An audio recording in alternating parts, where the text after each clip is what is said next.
Yo and Nocturnum coming at you with yet another episode of the podcast. $100 billion.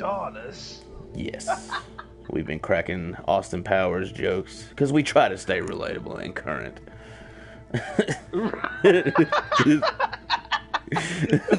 Oh, don't even tell me how old those movies are because I don't want to know. I'm not entirely sure, but I'm not entirely sure, honestly. I remember watching Gold Member on an original Xbox and just being mesmerized by the technology. Oh, I just about spit my tea out on the original Xbox. Wow. And I'm still sitting here thinking that it was relevant. Remember the Xbox had that like DVD plug-in thing? No, I never had an original. Yeah, you can't play DVDs on an original Xbox. It's like a dongle. You have to plug it into the controller port to play DVDs. Now, there's a word that I just find funny to say every single time. And it just keeps getting funnier every time I say it. Wait, what's that off of? I just made a movie. Oh, yeah, Beetlejuice. It just keeps getting funny. He's like, I'm here to exercise your ghost, people. Yeah, and they're like, PG-13. well, what are your credentials? He's like, well, I'm a graduate of Harvard Medical School. I attended Juilliard. I've seen The Exorcist about 167 times, and it just keeps getting funnier every single time I watch it. Oh, yeah. Nice fucking model. Yeah. There's the one you get. Beetle breakfast. Beetle drink. So, did I ever tell you the story about when I was in middle school? I was in this special class, right? And we had a level system and all that good stuff. You know, it's where misguided youth go. Yes. What they considered me. Think differently. Because I ended up being an AP student in high school. Right.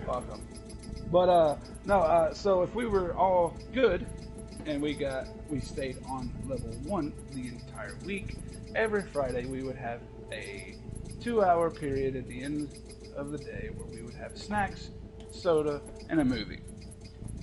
And it would rotate on who gets to pick because there was only 5 of us in this freaking classroom, which was really awkward.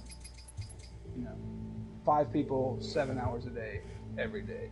Anyways, we all got to rotate. Well, I did end up picking Beetlejuice, and I forgot about them dropping the F-bomb. You should have seen the teachers' faces when he said, "Nice fucking model." Right. Like they about shit themselves. It was hilarious. Spooky language. Yeah, no, it's because we were allowed, like, the highest rating we could watch was PG-13. So. Yeah, and you get one F-bomb in PG-13. Yeah, but the thing about it is there's some pretty risque movies, especially from the 90s and the early 2000s, PG-13, where they got away with a lot, you know? Yeah. It even goes further back. Like, I remember watching, for the first time in high school, I watched the old Romeo, like, 1970s Romeo and Juliet. You get a nice boob shot. It's a side boob in there. And that's PG-13, so it's like, hey, cool. You know what? Everybody in class like, ooh, jokes, ha ha ha, giggle, giggle, giggle. Since you brought up Romeo and Juliet, I gotta say, I gotta throw this gripe out there. This has to be put out into the world. All right. What is the deal with the modernized version of Romeo and Juliet with Leo DiCaprio? But they didn't even update the fucking dialogue. Right. Like, why you got some guy running around a modern day metropolis going, "Do you bite your thumb at me, sir?" Right. Like oh man, like it's stupid. It's stupid.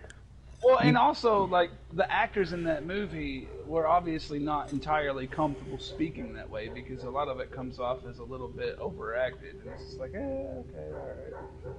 Yeah, dude, like, it's ridiculous. Pretty awkward, too, sitting in the middle of New York, slinging a gun around and, like, sheath thy sword. This is a rifle. but it says sword on the side of it, Yeah, so it's like, relevant. like it's terrible. But to I be honest with mean, you, I'm not a huge fan of the Romeo and Juliet story anyway, because everyone acts like it's, you know, this super timeless, magical love story, and it's a story about a 3-day relationship that got a bunch of people killed. But that's just nice me. and blunt about it. That's my personal opinion. You know, that's, you know, I mean, got a lot of people killed. it's lasted since the 15th century, so who am I to judge? You know, that's just my personal opinion. But if you're gonna make a movie about it, I don't understand why you would screw with the setting anyway. But if you are gonna screw with the setting and you are going to modernize it, how about you update the damn language? Yeah, but not only that, dude. Like a lot of the same people that would tell the Romeo and Juliet such a great love story, be like, "Oh, but I want to take it nice and slow with you." It's like, let's raise hell. We be dropping bodies by now. Like, let's roll. Right. Yeah, Romeo. They did get married secretly, didn't they? I honestly don't even remember. I'm pretty sure they had there was a character in there that they had. I think they had a secret wedding. I really do. I really feel like they were Mercutio. No, Mercutio was Romeo's friend, but it's literally the only character whose name I remembered. The only modern, here's a guy that's cultured. And here's an actor that I really feel like just didn't get as much popularity as he deserved. And he played on. Have you ever seen Dragonheart or James and the Giant Peach? I have seen James and the Giant Peach. You actually introduced me to Dragonheart about 10 years ago. Right. So, do you remember Brother Gilbert? What's eating Gilbert Grape? No, Brother Gilbert from Dragonheart. Oh. Well, okay. Well, anyways, the actor I'm referring to, I don't actually remember his name. I could probably look it up for you, but he stars in James and the Giant Peach. He's also the apothecary in the modern remake. Actually, no, I think he's the apothecary. Anyways, I'm off a tangent here. There was an actor that I really feel like should have got more fame because he was really good.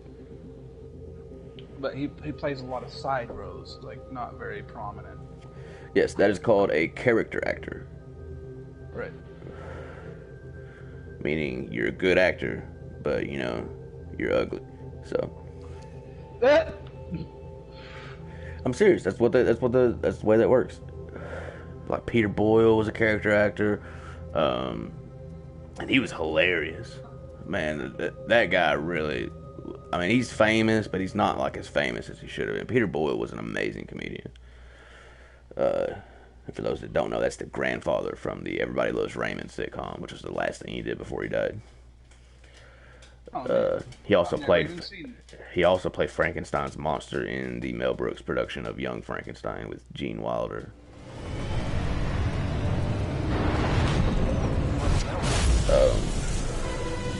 It's alive. Pretty sure. Don't worry, you're working for the good guys. Cinematographer. It's cinematographer. Okay. So you were close. Eliminate enemy pilots. Not quite hooked on phonics, but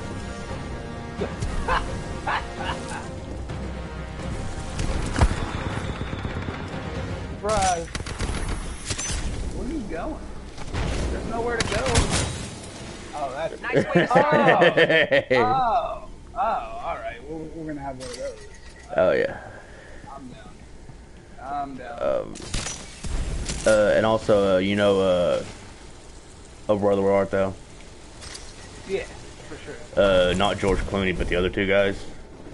Yeah. They are both very successful character actors, but they don't look like George Clooney or Brad Pitt. So he's in Leaves of Grass as well. Help me remember his name. Bolger. Bolger. Folks call me Bolger. Like Folger's coffee, but with a B. Yeah. Bolger. Well, this map might be too big. Nah. This map ain't big enough for the two of us. Well, that sounded a lot like Bolger. calling them both. Nope. Master the art of retreat.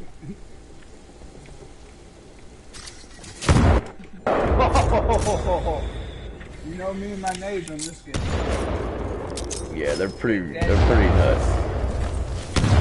Deadlier than the gun. Right. But yeah, both of those guys have become very successful character actors. Right. Never gonna be the star, but Right. you know, sometimes some of the character actors Like Steve Buscemi. Steve Buscemi's a character actor. You know, he's never. I don't believe he's ever had a lead role. that name sounds very familiar. Yeah, he's man, he's in all kinds of stuff. Did you ever see Reservoir Dogs? No, I didn't. Oh, dude, you gotta watch it. It's an awesome movie. It's a Quentin Tarantino film. It's really good. Wasn't that one of your all-time favorites, man? Yes, still is. I like Quentin Tarantino a lot.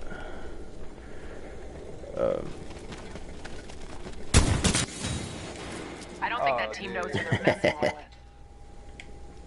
Oh, dude.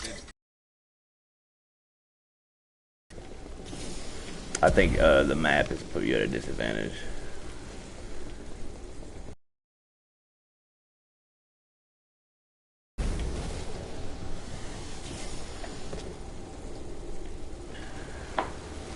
Starting to get a little lag. My ping's at about 200.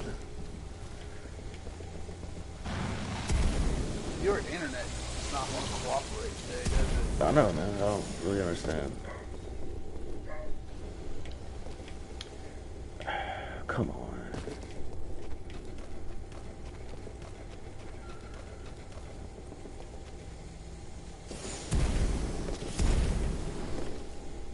Are you feeling it now?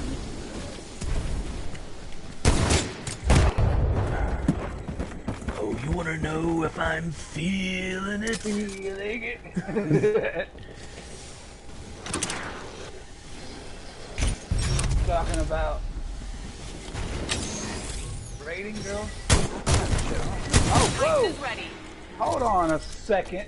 You mean you You boys sure are have- actually talking about sneaking into a girl's home and rifling through their drawers? Yes, something like that. Yeah, that paraphrasing, but yeah, it's definitely something similar. Ah, You knew it was coming.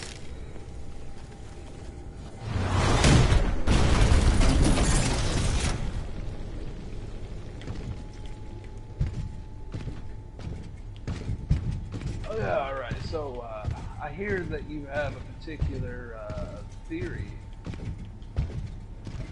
or an idea concerning God of War. yes. I came across this theory on Reddit, so I'm not going to take credit for it. I didn't come up with it, but it is an interesting one. And you have to have a little bit of knowledge of Norse mythology to kind of get it, but basically, as we were kind of getting into earlier, our technical fact, the Norse mythos, if you will, exists in a cyclical timeline. And as I was saying, a very large player in that mythos is the Midgard serpent. Right. And the Midgard serpent battling Thor is what announces Ragnarok. And after the end of days or whatever in Ragnarok, time begins anew.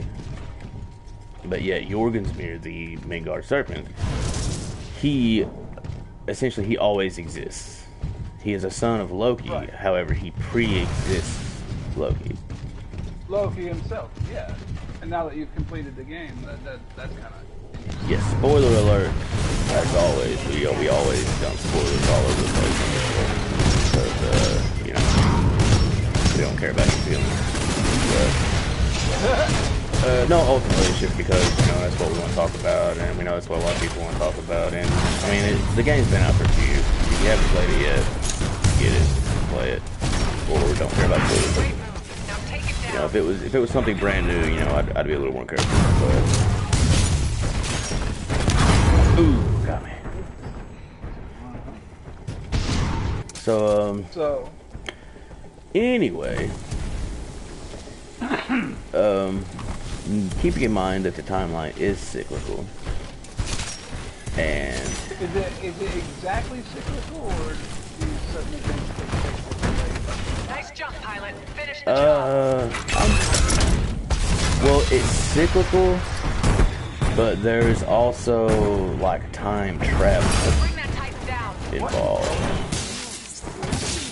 So events may not always take place the same, because someone in Norse mythology would have the ability to travel forward through time and therefore getting back to an earlier time.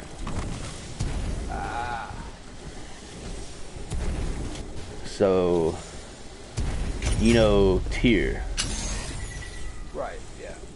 He's a big part of the game, but he's not ever seen. The fan theory is that Kratos is Tyr. What?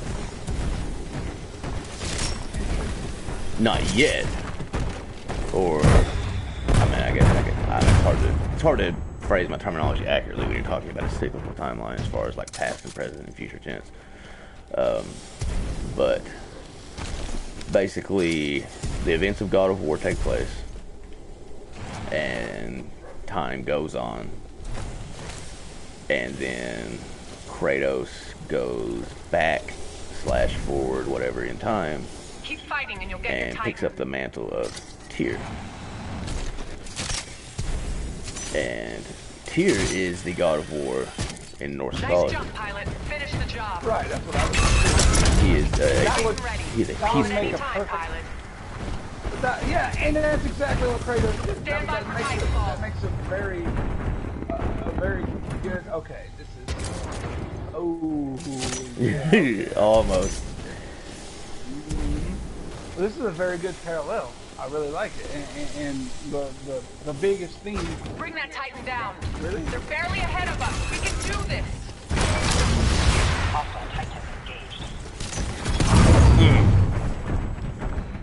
Well, you left me 2 batteries. Look at that. But yeah, the ongoing theme of God of War is trying to renounce it. Yes. And also to explain why We have to be. the Norse god of war would be sympathetic and friendly to the giants or the Jotuns, because Kratos' wife and son are Jotuns.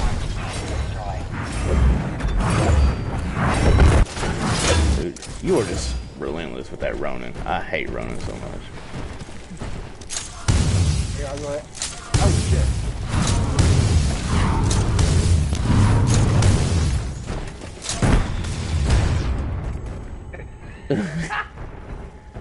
I'm getting pretty good with that charge rifle. Yeah, for sure.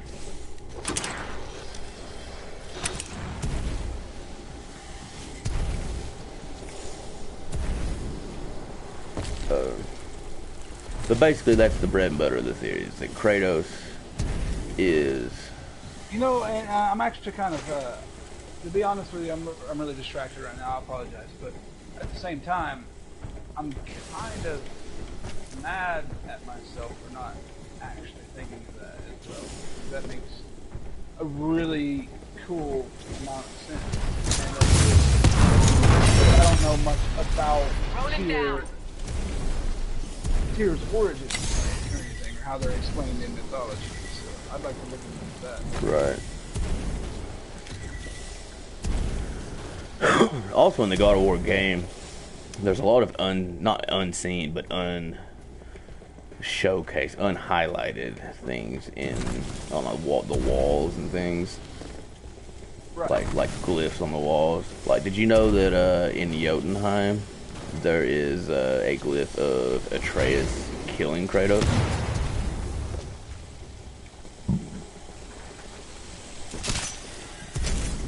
Really? Yep. kind of prophesized there towards the end anyway, so yeah. Right. But like when you go to Jotunheim at the end, and it shows that... Oh, yeah. No, I remember now. It's been a while. Yeah, no, I remember. Woo! Like, it showcases a lot of the events that took place in the game. Like, but these have been here for thousands of years, blah, blah, blah. You know? Right. And like exactly. I said, because time is cyclical in the Norse mythos. Dude, it just makes me even more excited for the sequel. I can't wait for it to come out. Right. I still think it's probably going to be a release in the PS5. Oh, I'm sure.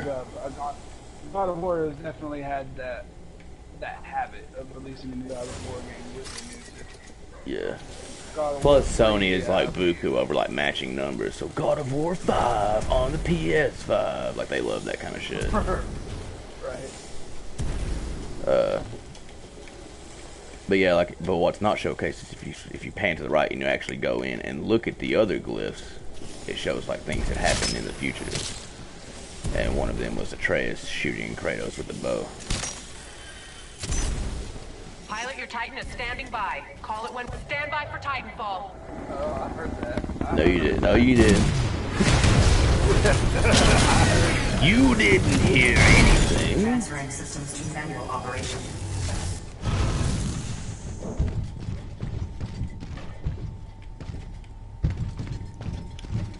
But yeah, I was pretty deep in the rabbit hole on that subreddit the other day, and I thought you would get a kick out of it as well. Yeah, I definitely want to look more into that now, for sure. You know, of all the games and stuff made, you know, my own theories about, I never actually populated that much into. Oh, no, you don't. It's pretty cut and dry. So, but this one does like raise quite a bit. Oh yeah.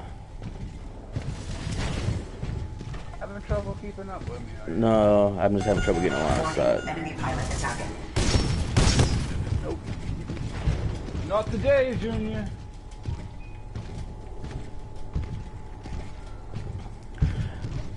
What's funny is which I'm sure a lot of people this applies to, but I got into Norse mythology through Marvel Comics. Critical damage. Advise cover. Damn it.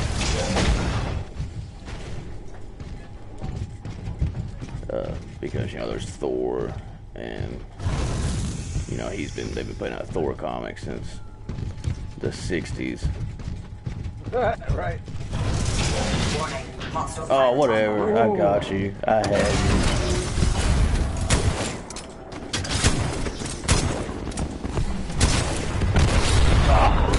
Oh, that was good. Oh, Killed me and the I feel Titan. bad for that one. He didn't even didn't even deserve that.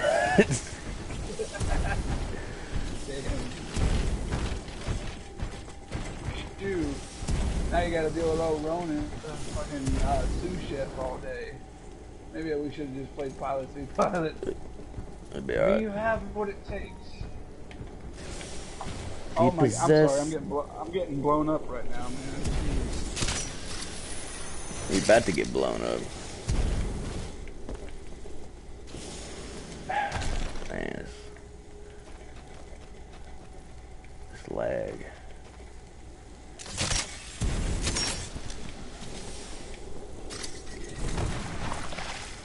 Look, man, we can all check our Grinder accounts later, okay?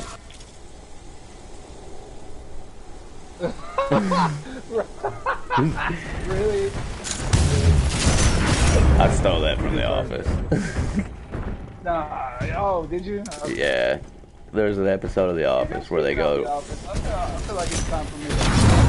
Yeah, you deserve that one too. I watched that kill. Dude. Damn. But there's an episode of The Office where they haven't met their like sales quotas, and so Andy decides to take the branch to a gay bar's trivia night in Philadelphia to try to win the prize money and put it in the books.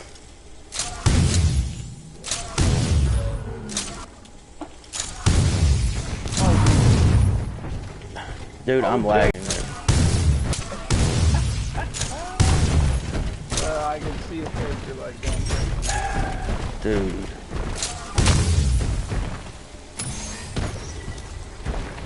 I don't even know where to shoot. There. You might want to call your ISP and find out what the hell they're doing. Keep Right. fighting, pilot. Your Titan's almost ready. How's my voice? It's still coming through pretty clear. Okay. There's the occasional Because, I mean, we're not really reviewing this game, so, I mean, that's not really all that important.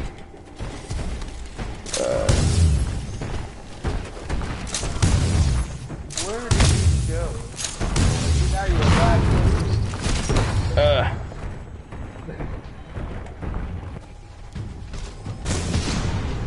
Okay, so we should be dropping down now. Your Titan is ready. Stand by for Titanfall. But, oh, okay, something I've been meaning to tell you too is, I think that you would enjoy the Thor comic book. All systems nominal. Personally, I'm not a huge fan of the Thor comics. I love Thor in the movies. I think it's awesome. They're hitting us hard, But we can the still comic win book this thing. Thor is a lot different. For one, he speaks in Old English. Really? Yes. That's pretty cool. I definitely like the sounds of that, to be honest with you. Yeah. I mean, what do you mean by Old English? Like Middle English or actual Old English? I mean, I'm not an expert, but I'm pretty sure it's Old English.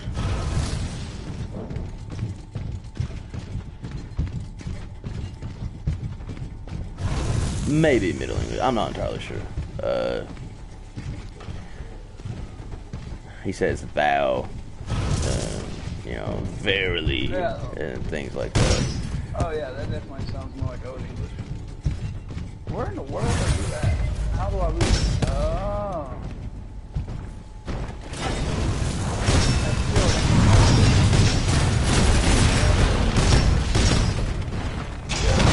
That shield serves an entirely different purpose when I'm fighting. Warning, we are taking critical damage. Advise taking cover. How'd you dodge those? That's crap. That's crap. Because I'm just a really good runner, man.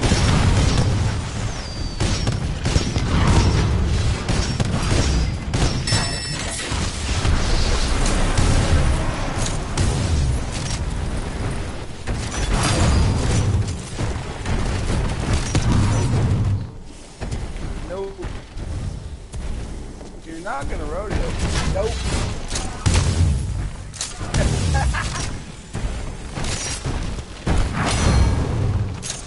No, man. Not happening.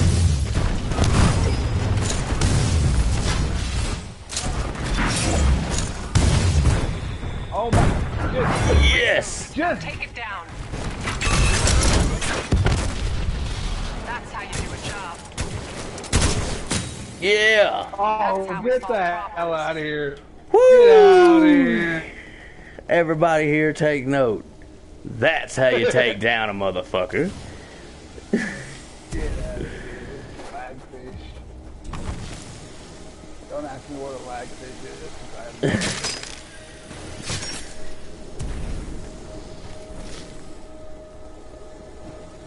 no idea. But yes, also in Marvel Comics, Thor doesn't quite exist in the same way that he does in the movies. Basically like okay, there's the hammer, Mjolnir, Right. and you know the enchantment and the inscription on Mjolnir says, "Whosoever should hold this hammer, if he be worthy, shall possess all the powers of Thor." Right. Well, in Marvel Comics, somebody's got to pick the hammer up What a What sharpshooter. happened? for there to be a Thor. Right. Wait, and Marvel, say that one more time. Sorry. Someone has to be worthy. Someone has to be worthy and lift the hammer to be Thor. And So there'll be like a mortal man who is Thor. Oh. So you're saying Thor isn't a static character. He's whoever's got multiple. Your Titanfall Well, is being it's a little prepared. different because it's not just that whoever picks up the hammer has the power of Thor. They are Thor. So like if the person changes, like it's still Thor.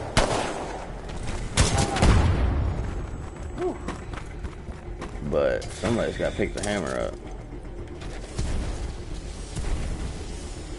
And So does Thor have any of his abilities without the hammer? yeah, it's very weird and complicated, honestly. Titan is Like standing by. Call it when ready. Sounds like Deus Ex Machina. right, definitely. But Stand by for because like Titanfall. there is a story arc, which is one of my favorite story arcs, of course, where Jane Foster is Thor because she picks the hammer. She picks the hammer up. Yeah, it's also the plot of the fourth Thor movie. Hint, hint. So get ready for that. And a lot of people are like, "Oh, that's bullshit, blah blah blah. They're just trying to bring a woman in, social justice, blah blah blah." But dude, it's a really good story. Just shut up and watch it. Like it's gonna be good. If Well, I mean, to be honest with you, if it's already happened in the comics, then I don't see it as right. when was it in the comics? Like, is it very recent? It was fairly recent. It was like 8 years ago. It was part of the Marvel Legacy run, which is Marvel's done several like soft relaunches since 2011, and one of them they did was called Marvel Legacy, in which they came up with new versions of all the heroes. That was when they came and they did they brought Miles Morales as Spider-Man into the 616. They basically they killed a bunch of people off. Like they killed off Iron Man, and they had Riri Williams take over, and she was Ironheart. And Critical damage. Seek cover. then there was Amadeus Cho became the Hulk. Ooh, watch that Team one. knows who we're messing with. There was who now that became the Hulk? His name's Amadeus Cho. Oh, nice shot. And he becomes Hulk. Amadeus Cho? Cho, C-H-O, Cho. Okay. He's Asian. And basically what Marvel does is like they'll do these things and they'll bring in like these new versions of characters and they'll bring in these new characters and stuff and they'll be like, this is the way it is from now on. But everybody knows it's not. And they'll run it for like a year. And then what they'll do is they'll take all those new characters and then they'll give them their own place in the Marvel Universe and then they'll bring back the classics.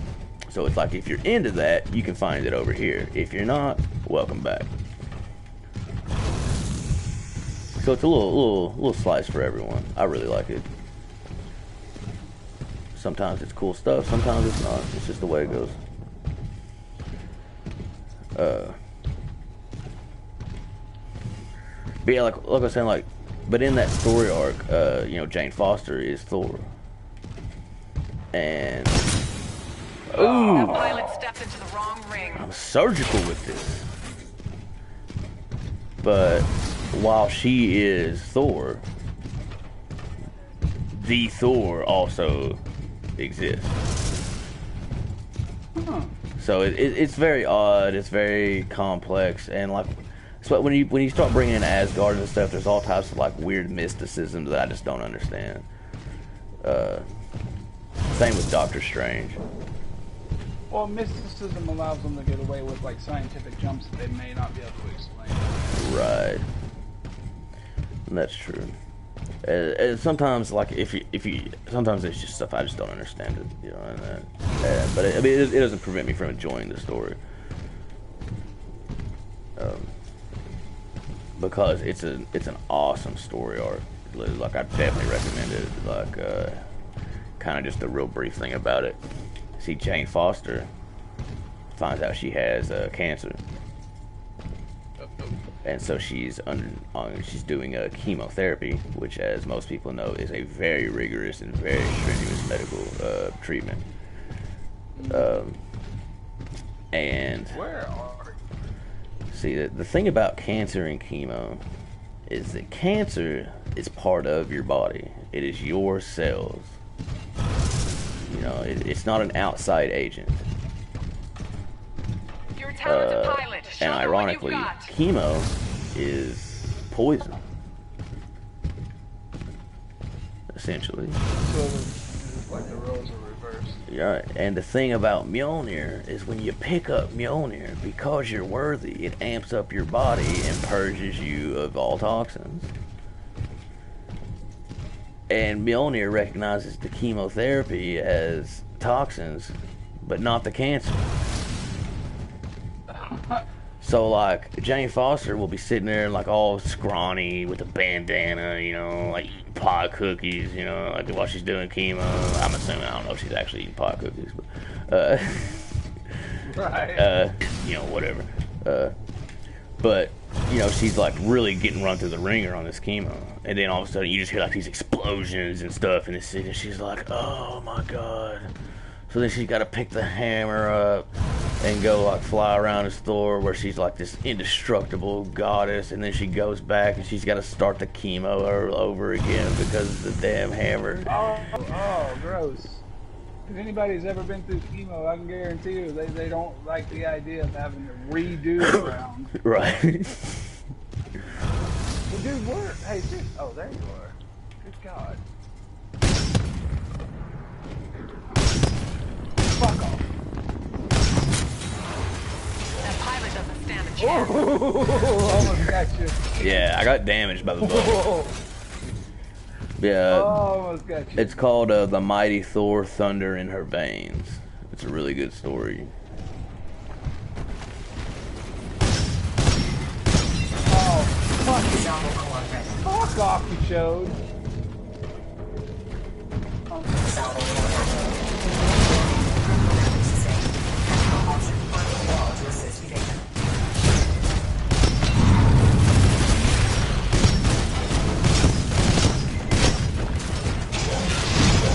Standing pilot. So Thor, what you said is called Thor Thunder. Yes. Nice job, pilot. Finish the What? job. That's such bullshit. That's bullshit that you're able to do that is bullshit. I know it is I cheesy. as like, dude. It almost makes me think less of you for taking advantage of it. Like, okay. I mean, not really. I'm just shit talking, but dude, it really pisses me off. Wow, we're actually about to run out of time. Wow. Not this time, pilot. Get out of there. I had that set for 30 minutes. Wow. Hey, wow. We haven't even gotten to the meat things. That's cool. We usually don't until like we usually spend the first like 40 minutes to an hour just kind of talking about other stuff. Let me do a brief intermission. I'll be back in about 30 seconds. Alright. So yes, also while he's taking a break, I'm going to announce that at the end of the podcast today, we are going to announce the winners of the Deadpool giveaway. So if you've been commenting on the videos and all that stuff, if you're trying to get one, you definitely want to check that out. Pilot, get to the evac ship. Because you might get a free Deadpool iPad case. We're going to be announcing that. We're going to be finishing up the Deadpool run. We're not running it all the way to the end. The run ran for like 60 issues, but we're going up to like issue 33, which I believe is the end of Joe Kelly's involvement. And it's a really good story. I can't wait to dive in. Like, I don't even want to talk about it. Like, I swear, like, I want to wait for Nocturne to get back because I love it so much. It is by far my favorite Deadpool story arc of the run so far. It's really awesome. I am back. I'm back. Back in the saddle again. 'Cause I'm back. Back. Hey. I swear, dude, like, I don't have anything against AC/DC, but that song's crap. The whole song is just them going. The whole song is just them going. Back. Like, it's just them saying "Back in Black" in different ways. I know. Like it's because I'm back. I'm back in black, and now I'm back. Back in black. Yes, I'm back in back black. in black. Yeah, I'm back in black, and I'm. Power pack. Yeah, dude, like. Nine lives. Cat's eyes. And by the way, I'm back in black. Yeah, dude, like, we get it. You're back in black, you know, like, and I like AC/DC. I like a lot of those. I like Money Talks, you know.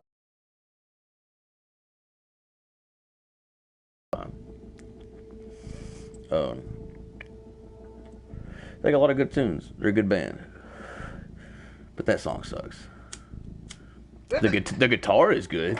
I like the music. The lyrics suck.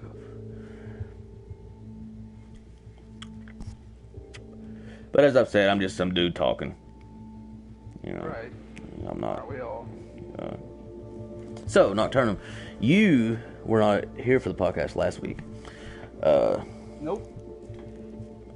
So I'm sure you're just dying to know what the hell happened. No, I already died, man. You're talking to a ghost. You know what? That's actually very coincidental because ghosts were featured in the story. So, just kind of a brief recap. I won't go into all the stuff, but just I'm trying to think of like what was going on when you left off the week before last. I know that the whole Messiah thing. No, I don't believe we did. That was not privy to that conversation. Okay, so you know the organization LL&L. Right. Okay. They're the law keepers, kind of. They are officially listed as an intergalactic holdings company. Well, when I said law keepers, like they keep Deadpool in check. Am I right? Or am I wrong? They try. Right. That's definitely one of their goals. Definitely. Because Okay, they hired guys, Deadpool let's get this job to done. do some hero work. And he's like, well, you know, what am I going to be doing? Blah, blah, blah. Well, it turns out that the reason they hired Deadpool was because they had that guy, Monty, who could predict the future. Yeah. And he predicted that Deadpool was a crucial part of bringing in the Messiah. And basically, there's this space entity that's coming toward Earth, and when it arrives, it will bring in a new age of peace and prosperity. No more war, no more famine, no more racism and bigotry, no pettiness. You know, all the grand cereal box, cookie cutter, you know, world we've always been striving to achieve. And that this being is going to be solely responsible for that. But in order for him to succeed, Deadpool must be there. Because there is another being called the Tiamat. Ooh, I've heard of this. I've heard this name. Who will Great, attempt... powerful demon. And Tiamat will attempt to kill the Messiah. And Deadpool must kill Tiamat before him. And that bums Deadpool out, because he's like, man, you guys acted like I was doing this big hero work, like I was supposed to be, you know, pious and righteous, and you're just bringing me in to commit another murder. And so that bums him out. And then you find out that, like, it gives you a little bit of a glance into the Tiamat's perspective. And he's an alien, and his people have access to precognition as well, and they have this prophecy, but they call the Messiah the Destroyer. And it's up to the Wait, Tiamat. hold on. Like, I've been up for way too long. Right. Who's Tiamat again? He I is thought the... Tiamat was... Go ahead. Okay, So pilots, LLNL let's get say this that job done. Deadpool is very important in bringing in the Messiah. I thought maybe that Tiamat here was the Messiah. No, no. Tiamat is the one fated to attempt to kill the Messiah. Ah. And Deadpool is his role is the Mithras, and it's his job to kill the Tiamat, so that the Messiah is not harmed. Oh my. It is very hard to snipe somebody's flag.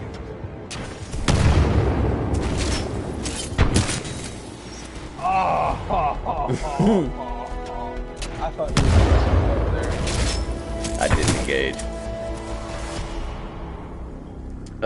So does Tiamat exist on this plane that we're talking about here? Yes, he's an alien.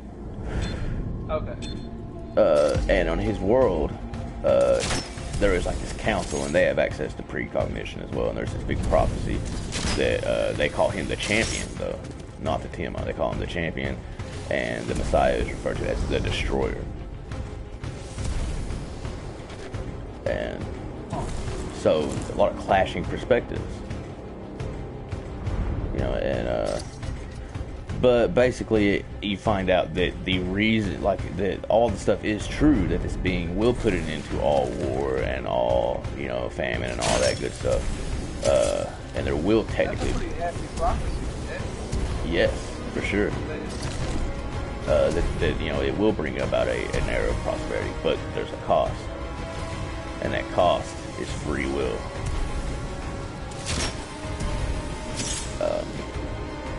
Because it accomplishes these things by taking over the minds of every being on Earth.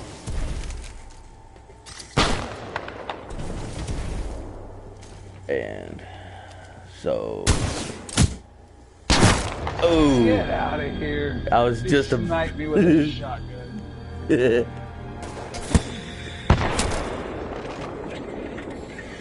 So, long story short, Deadpool decides he's not going to be the guy. Wait, hold on. One more thing. Let me get this right. So, the Messiah is able to bring an end to all war at the cost of free will. Yes. That's pretty tall order. Yes. I don't know whose side I would be on. It takes over the planet and takes over everyone's mind. You are no longer you. Oh, yeah. You are simply an extension of the being. It's like a hive mind. Gross. And so Deadpool has this put on his shoulders, you know. He's like, you know what? They're like, you have to be the one to choose how, you know, what's going to happen. And Deadpool decides that while it may not be the right decision, you know, while free will may or may not be the most important thing in the world, he's like, I'm not going to be the guy to take away everyone's free will. So he kills the quote Messiah. Oh, what? That grenade actually hit you. Did you take damage for that? No. Interesting. Well, so, I mean, was Deadpool the one that was supposed to bring about the Messiah? Keep pushing, pilot. We're According barely to ahead. Monty's prophecy, yes. But there also, what happened was that Monty realized that his predictions were also probabilities. Because something happens to Monty that he lives through, and he's like, well, according to my predictions, I only had a 6% chance to live through that. So, you know, the future's not written in stone. These things are not gospel. Oh, get out of here. How much health do you have? None. Like... Hey, you've successfully survived 2 of my grenades, man. I'd almost say I'm proud. Right. Halftime. Well, you know, you get hit with 1 billion of them, you start to learn a thing or two. So yeah, he kills the Messiah. Okay, pilots, let's get Or the this job Destroyer, done. whatever term suits you. And Deadpool, Al, Monty, they all disappear. No one knows what happened to them. Really? Yes. Also, Captain America made an appearance. You didn't dodge that one. And I gotta say, like, this was one of the rare times in which I actually liked Captain America. Because as anyone who listens to this is aware, I'm not a Captain America fan. Right. I think he's a preachy douche.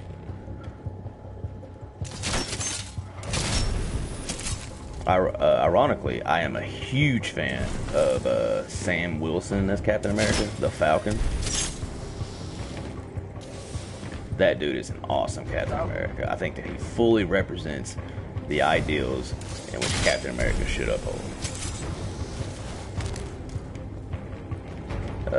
Which hopefully we'll see soon, because at the end of Avengers Endgame, Chris Evans as Steve Rogers Captain America gave the shield to Sam Wilson. Right. So I'm hoping to So see. you're saying he's less creepy. I think he's not only just that. Like, that's a big part of it, but not just that. Like, I think he is an awesome Captain America. Like, aesthetically and visually, like, his suit is so much cooler because he's got the wings and it's decked out with the red, white, and blue, and he's got the shield. But also just him as a person, it's more American. Like, I'm a huge fan. Love me some Sam Wilson, especially as Captain America. Love him as the Falcon, but I was a huge fan of him as the Falcon for years. I got a bunch of old Falcon comics, and Nice. but when he became Captain America, I was like, hell yeah, son. Like, So yeah, being a fan of him before and seeing him become Captain America was probably pretty yeah. exciting. Oh yeah, and then just seeing him kill it as Cap, dude. Like, he's Cap. He's the real Cap. But the Cap fans would never stand for it for an extended period of time.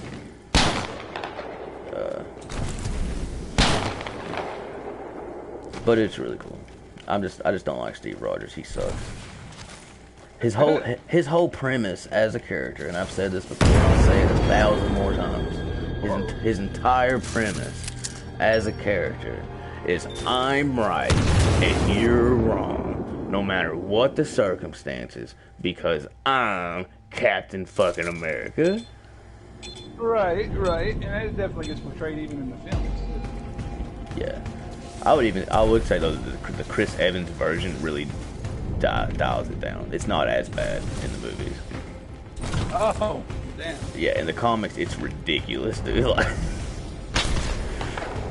Like, I don't even know where to start, man. Like, he sucks.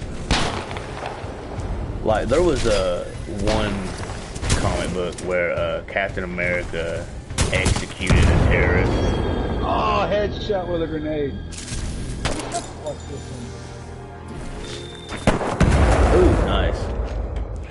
But yeah, there's a comic from the 90s in which Captain America actually executes a terrorist. Oh. And I'm not saying I wouldn't have executed the guy. He's a terrorist. You know, by any and all definition, the guy, you know, he's got to go. He's a terrorist. You know, get out of here. Can't have those kinds of people running around. So, you know, I'm not going to say that I would have made a different call. But here's where it gets all Captain America. Is that, shield. Oh, got him. Alright. Damn snipers. But, so let me just run you through this. Okay. So Captain America executes the terrorist, right? Okay, so he does it on foreign soil. Doesn't do it in America. Goes to another country and kills a terrorist. And, however, that terrorist was also part of the government of that country. So he committed a political assassination. Watch this one. This is cool. How did that?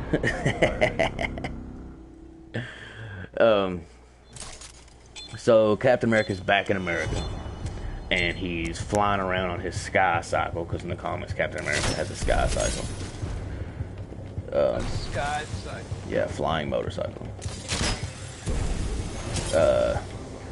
And it's a Shield sky cycle. Shield is, you know, they have sky cycles, and Captain America has one We'll get it next time. Oh, that was a he beautiful used shot. because he used That to was work with beautiful. Shield. Ooh, nice. So he's flying around on a sky cycle, and like 6 other sky cycles show up to try to like pull him over, and he immediately attacks them. He immediately just jumps off of his cycle, starts whooping the shit out of all these dudes, and then they're like, "Hey, we're Shield," and he's like, "Oh.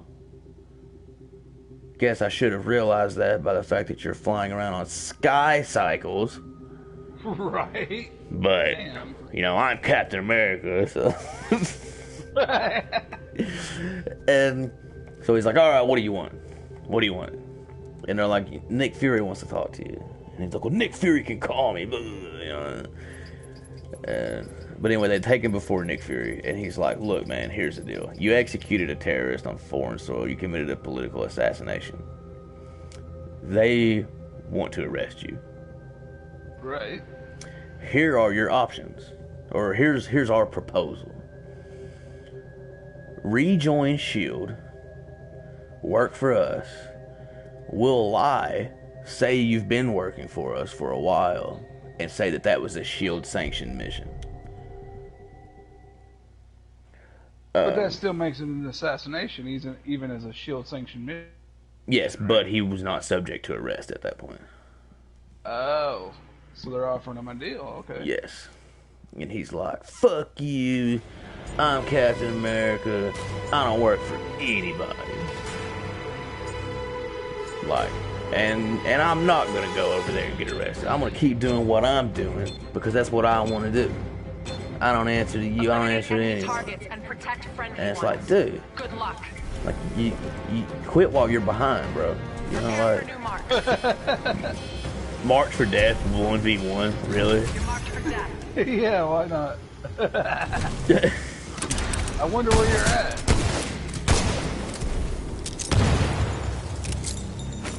Oh shit. You just killed the enemy Oh mark. shit. Nice work. All right. Grenado or a grenado, huh? So, Tracking a new mark now. and then after that fact, this other character who decides that he should be the American hero, that Captain America's not cutting the mustard, as it were, Right. challenges Cap. Tracking new He targets says, now. "I got a challenge." And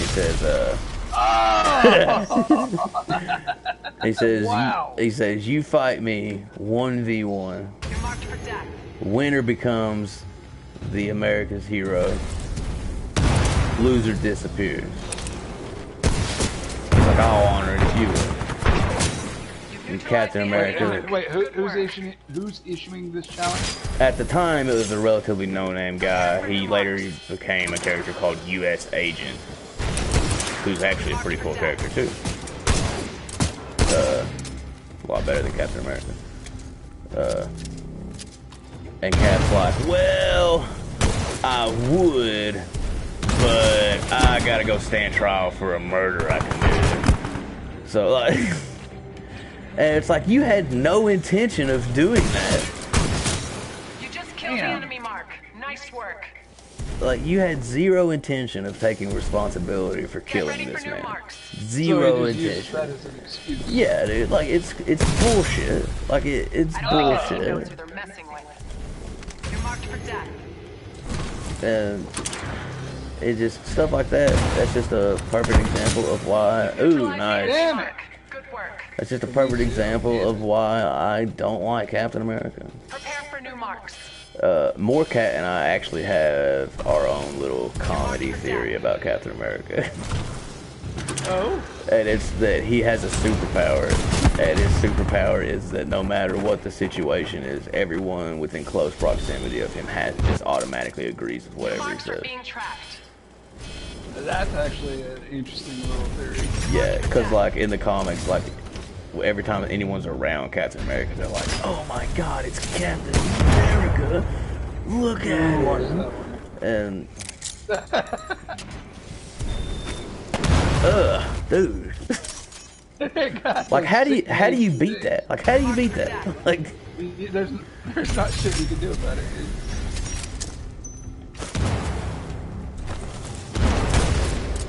Nope. You're winning, team. Keep it up. Wait, you killed yourself. What killed me? You killed yourself. Oh yeah. Yeah, I guess I did. But this instance in which he appeared in Deadpool was one of the rare cases in which I actually was fond of Captain America. I was like, you know, he's really making good points. He's really doing what he's doing. You know, like he's really being the Captain America that he's supposed to be at this point. Because like he shows up at LL&L because they decide that they want him to be the Mithras instead of Deadpool. You're marked for death. Mithras. Yeah, the guy that helps decide. Okay. Like that, like at the end of the last podcast you were on, they had decided that they were going to go with Captain America, and then we left it off there. New marks are being tracked. But he shows up and he's like, "Man, nothing you're feeding me sounds right." And then he finds out about Monty, and we didn't really go over Monty when you were here last time, but we talked about him a lot. Me and Realist did. Monty is just a quick kind of premise of who he is. He's a precog mutant ability, so you can see the future. But he also doesn't have any skin. Really? So like whenever his mutation manifested, it's like the way his That's skin. how it's done. You neutralize the enemy. That's awkward. Yeah, it's really like it really showcases So he's the just fact. muscle tissue. Yeah, and he's also a cripple because he can't walk.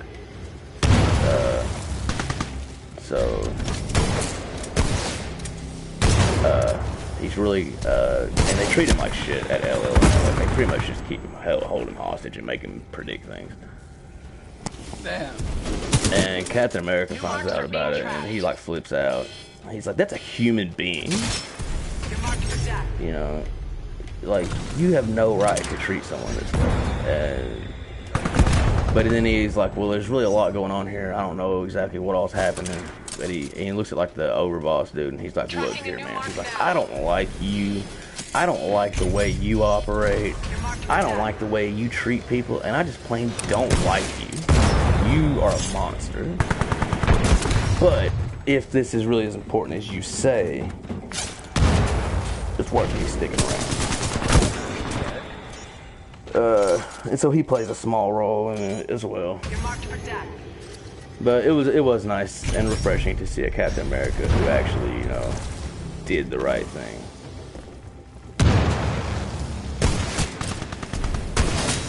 You've neutralized the enemy mark. Good work. So I mean, but what did he do that was the right thing? I'm searching for the next target. He just spoke out against their practices and, you know, that whole deal. A lot of lip service, really. Oh, watch that one. That one was gorgeous. Gorgeous.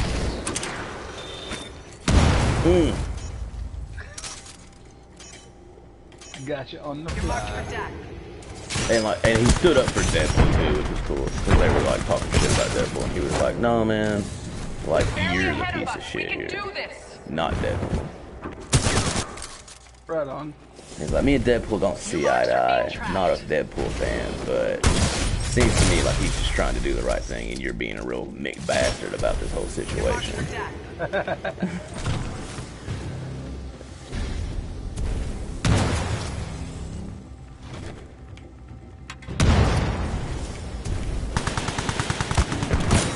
That was the enemy mark you killed. Keep it up. You finally learned how to duck and dodge Tracking a new those mark now. grenades. Right. I gotta step my game up. You're marked for death. Nah. Come on, I can't predict you anymore. You just killed the enemy mark. Nice work. Trying to mix it up. Too bad that didn't count. I wonder what happens if we kill each other at the exact same time. I'm pretty sure that's happened a few times. Damn it.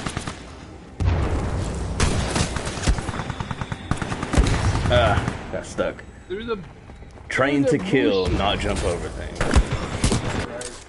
Tracking new target now. Also, there was the introduction of a new character in the series. She's a she is a woman. She is a German hermit, Get ready for new and her mark. name is Eleni.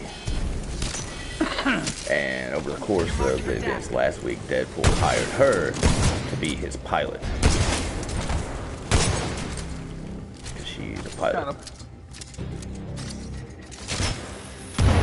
And she actually has a pretty cool story too. Like she's a hermit because she was flying a commercial plane and crashed it, killing a bunch of people, and she was the only survivor. And so she has survivor's Searching for the guilt. next target. Right. That'll fuck you up for sure. Yeah. You're marked for death.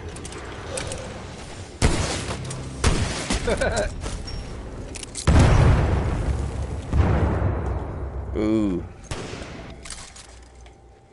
So It's she's not Get even ready for new mark. it's not even a surprise anymore. He's like, got killed by another grenade. Whatever. You're marked for death. Oh shit. Ah! The yeah. enemy mark you killed. Keep it up. I ducked when I should have dipped. New marks are Dodged being when you should have tracked. dodged. Bobbed when you should have weaved, and zigged when you marked should for have death. zagged. Yeah, well, eat this. Oh, you got behind Not cover ahead just by in time. much. Let's pick up the pace. Ooh. Almost. So yeah, that's pretty much a recap of the one you missed. You're marked for death. Deadpool kills the Messiah, saves the world, and/or condemns the world. Nice You know, work, depending, everyone. God bless it. Excuse me. depending on your viewpoint.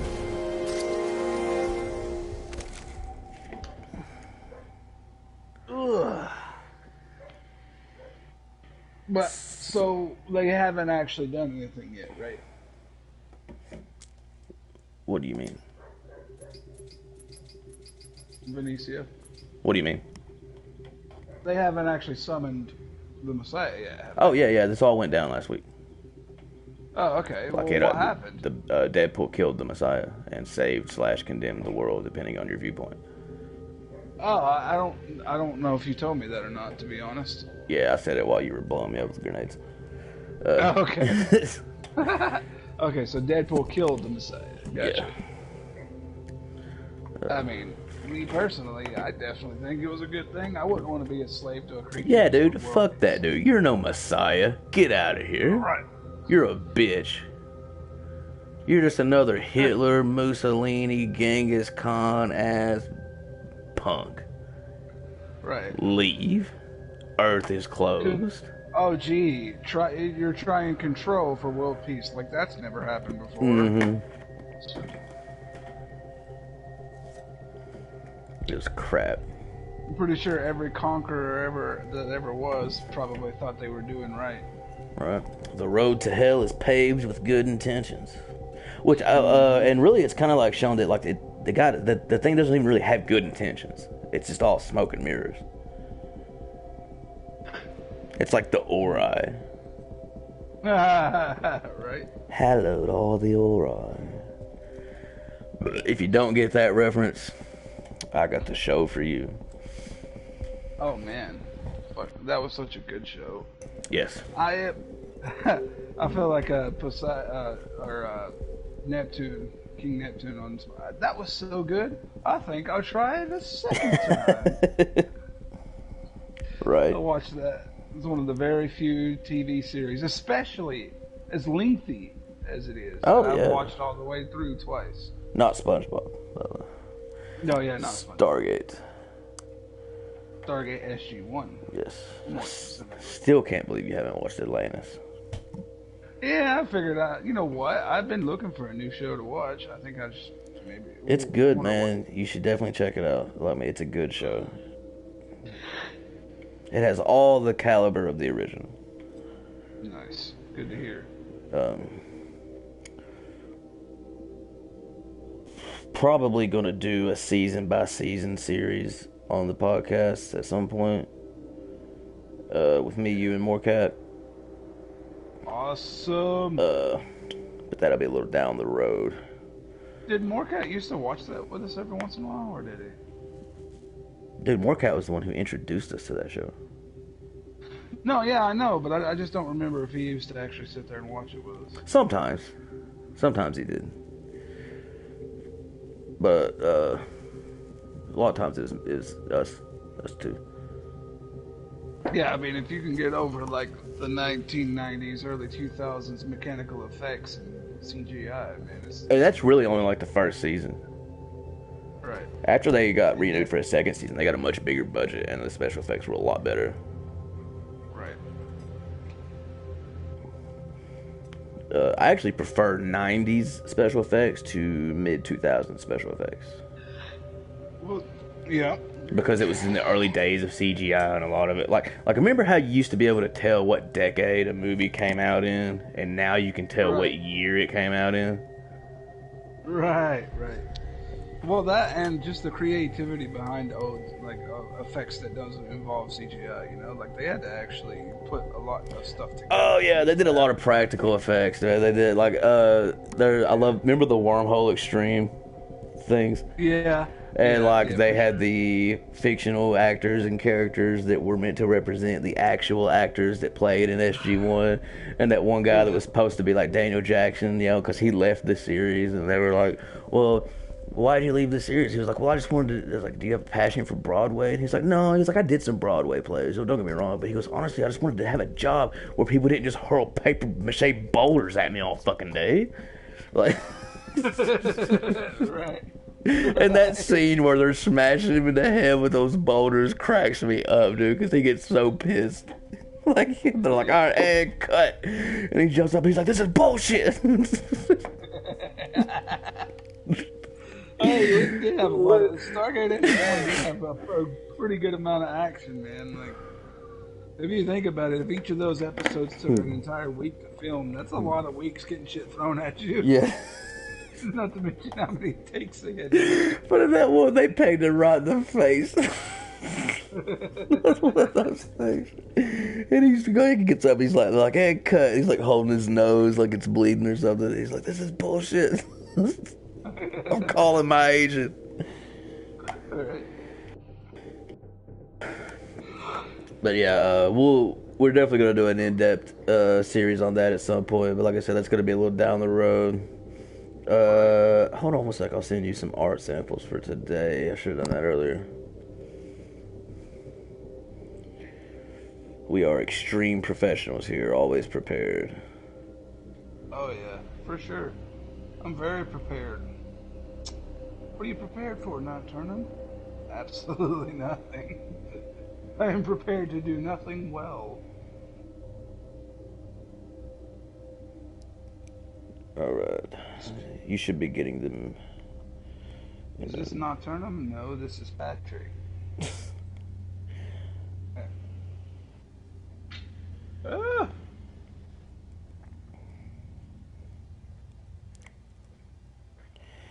But the big theme of this story arc is Deadpool versus T-Ray, which there's been a lot of Deadpool versus T-Ray things throughout. And Nocturnum actually posed a question a few weeks ago in one of the podcasts. He was like, why do they hate each other so much? Like, what's their deal? What's the deal with this relationship between these two mercenaries? Why do they loathe each other? Right. And we're going to find out today. Well, y'all are going to find out today. I'm aware of it. Well, that one picture's got a lot of stuff going on. Oh, the first one you sent me, for sure. Oh, interesting.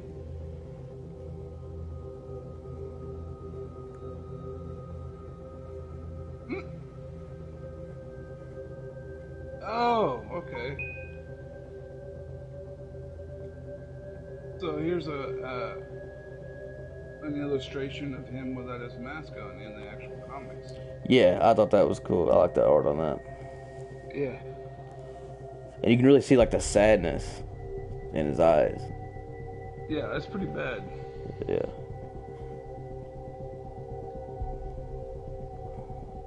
And who is this?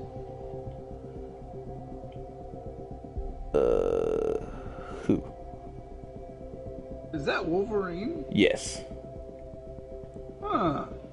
Ouch. Yeah. It looks painful. It looks very painful. It also kind of makes me hungry, and now I want a hot dog, or just spit roasted hot dog. The guy in the black suit is who I'm curious about. That's Bullseye. Oh, okay, got you. I mean, I kind of, now that you say that, it immediately became apparent. Who's the guy with the bullseye on his head? He's ridiculously muscular. And Oh yeah. It's the 90s. Right. Like, two things were rampant in 90s comic books, especially the ones related to like X-Men and Deadpool and that kind of thing. Huge muscles and gratuitous pouches. Like, everybody's suit had 1,000 pouches on it. What are you keeping in there? Like, you don't even use tools. You got superpowers. What's in the damn pouches? Like, it's like the opposite of Star Trek. And if you don't know what I mean, no one in Star Trek has pockets. I always thought that was a bit crazy. Like, no one's got a pocket? You don't need to carry things around in the 24th century? Come on. Right. Not a single pocket in the entire show. Man, what about a backpack? Something. Right. Nope. Dude, that raises a legitimate question, though. Just out of curiosity, a side note here. What the hell would you do without pockets? Dude, I use my pockets for so much shit. Like, Yep. could you imagine having clothes? I mean, even when I'm wearing pajamas, like, I constantly find myself trying to put something in a pocket that doesn't exist. Right. Walk up to a woman wearing a dress and ask her about the pockets and see how excited she gets. She will put her hands in the pockets just to show you it has pockets.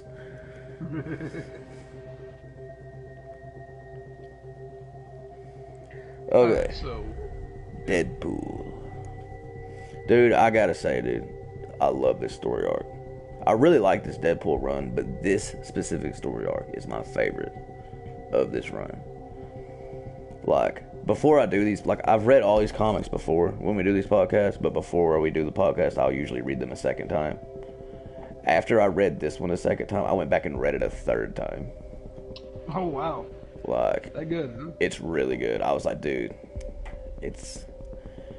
Whew, man. Okay, so... It starts out, it shows, you come across Deadpool and Monty.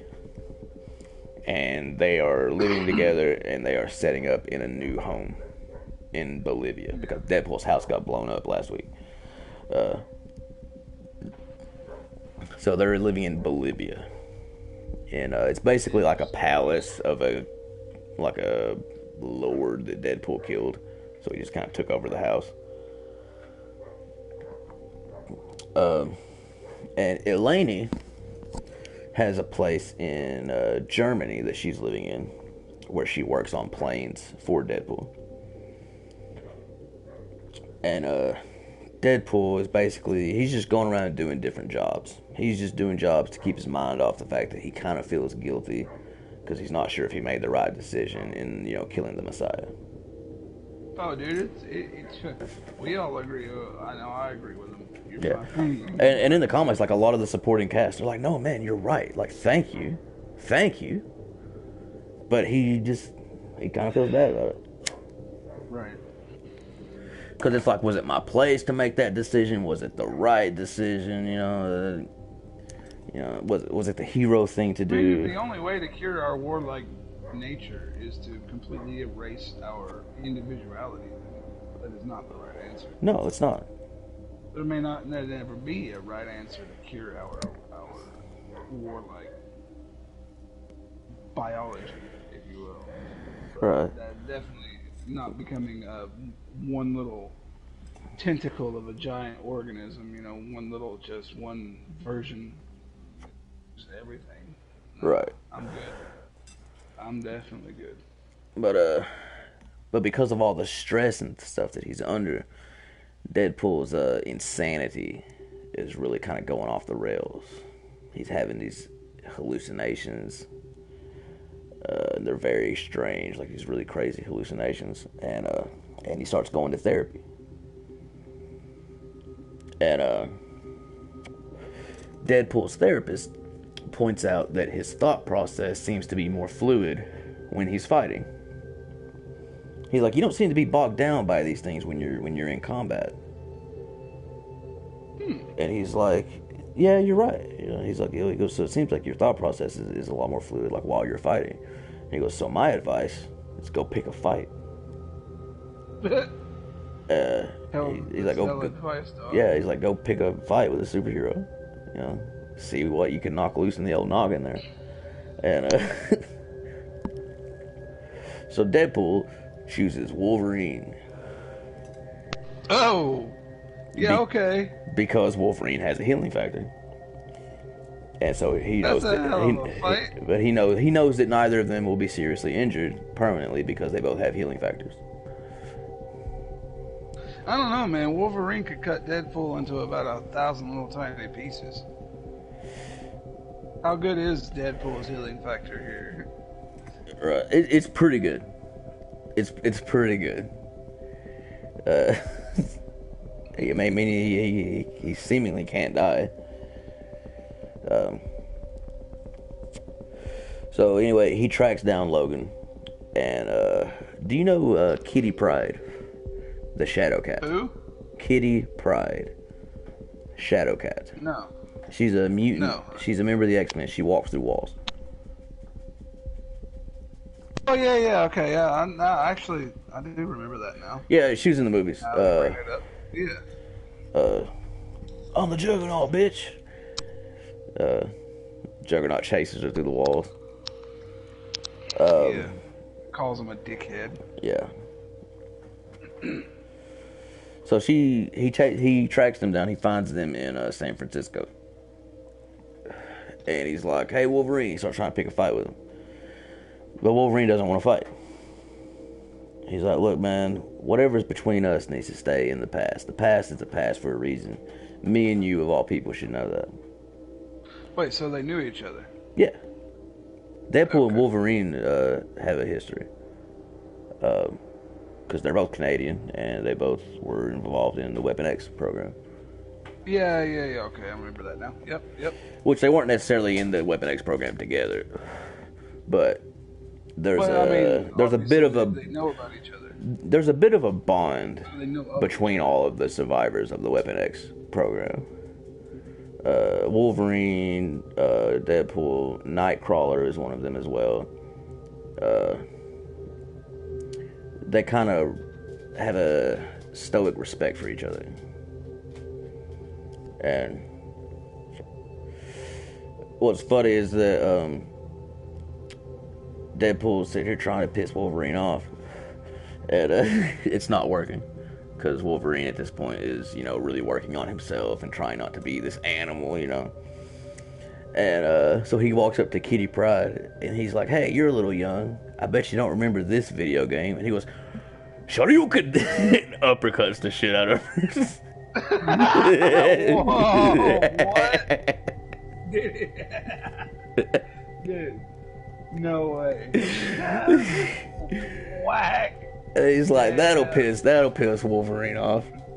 And it works. Yeah.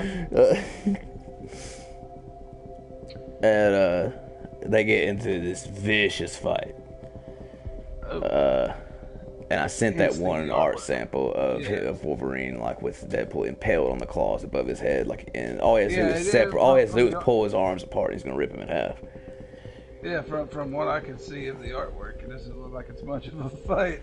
Well, it was a pretty lengthy fight. I just didn't want to bog your phone down with all of it. I got you. Yeah, it's pretty brutal. It was a really good fight scene.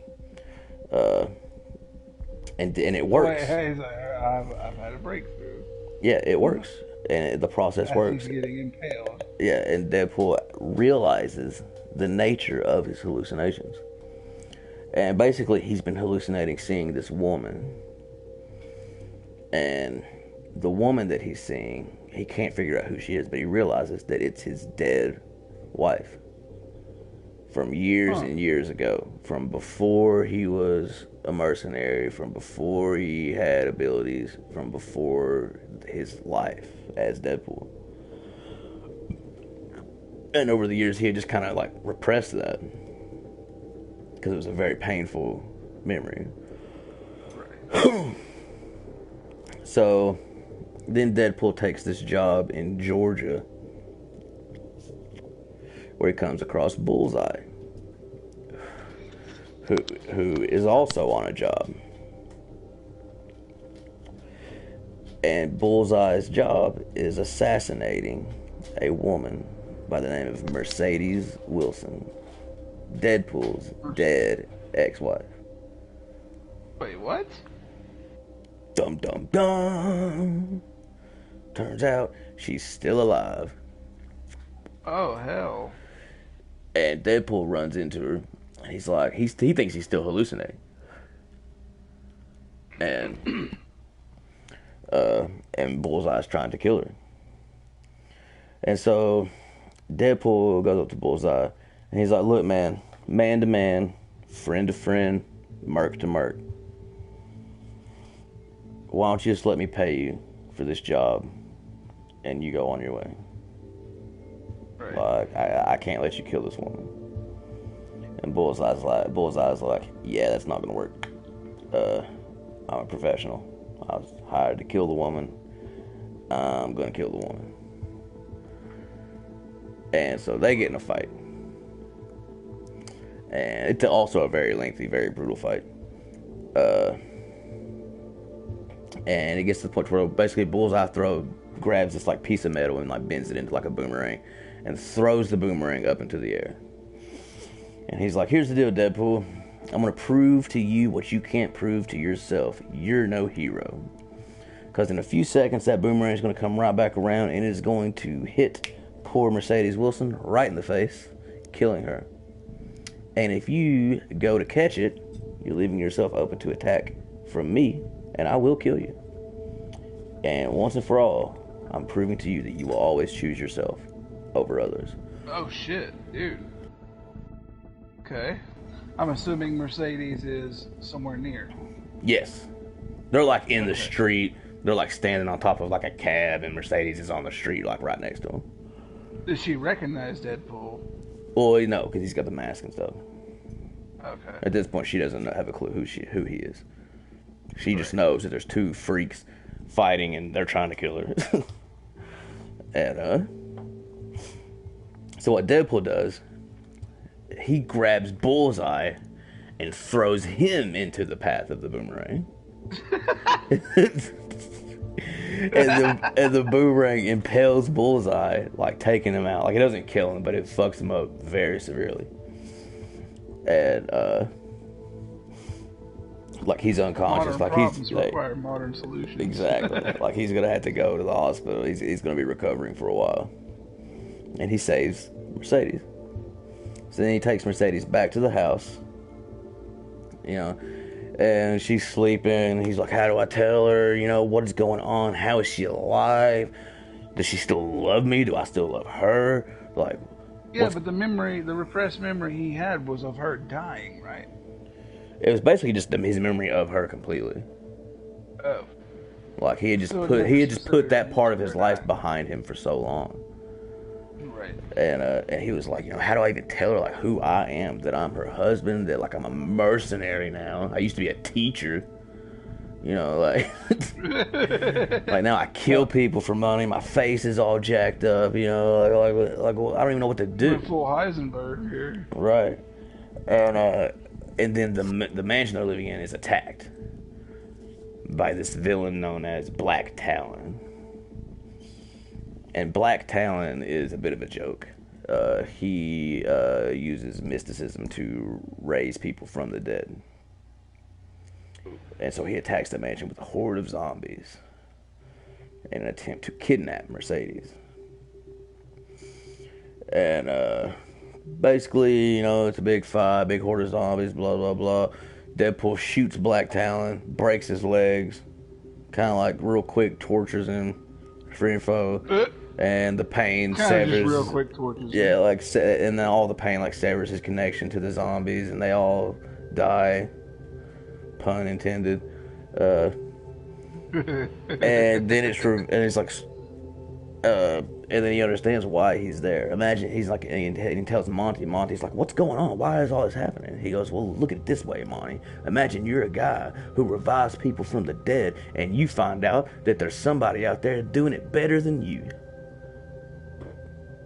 And it's revealed that Mercedes was dead. So she's essentially a zombie. In a sense. She's not like, and she's not like gross and skin falling off or nothing. She's a human. Right. But she's dead. But she was dead and has now been brought back to life.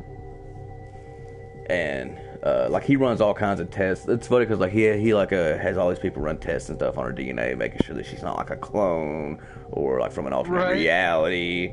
And he's like, and, the whole thing about Deadpool being aware that he's in a comic book. He's like, look, I've read these books. I know how these things go. Like, right. And it's so funny when he does stuff like that. What's funny too is actually when he ran into Bullseye was like, hey, Deadpool, long time no see, man. When was the last time we ran into each other? And he was like, yeah, it was issue 16. And I love that about Deadpool. And they do the same thing in the movies too, which is cool. He's like, funny how I only see the two of you around here. It's almost as if the studio couldn't afford any more X-Men. And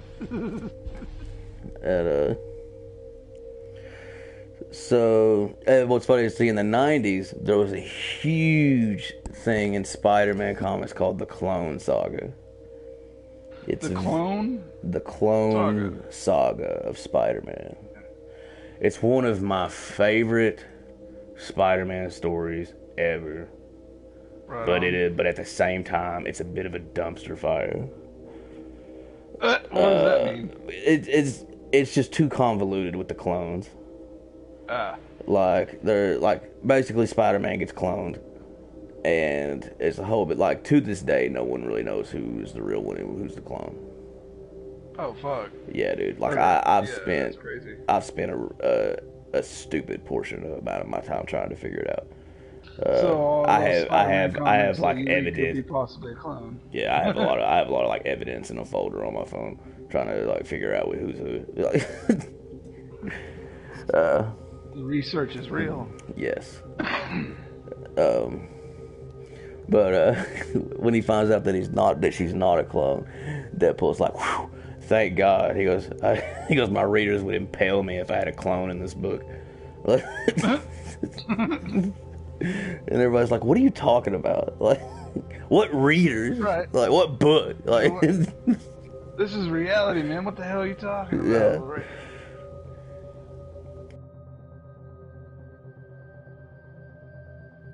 But that's why, the guy attacked. He was trying to figure out what the deal was with Mercedes and how there was a zombie that was walking and talking normally, And, so kind of the story of Wade and Mercedes is that they were both teachers, and they lived in Maine, and they lived like out in the country on their own. And it was a real, Hallmark card kind of life. Peaceful, country raised, just him and her against the world kind of thing. Huh? Yes. And one day in the winter, a lot of snow, it's Maine, they go out to the river to get drinking water. And they find a man who's like half drowned in the river. And they save him, and they bring him back home. Well, this guy that they saved was a mercenary. And he had just really screwed up a mission. And he was in the kind of position where you don't want to leave any witnesses. So he attacks them, kills Mercedes, leaves Wade for dead, thinking that he's dead. Turns out Wade lived. And that was the beginning of Wade's descent into darkness.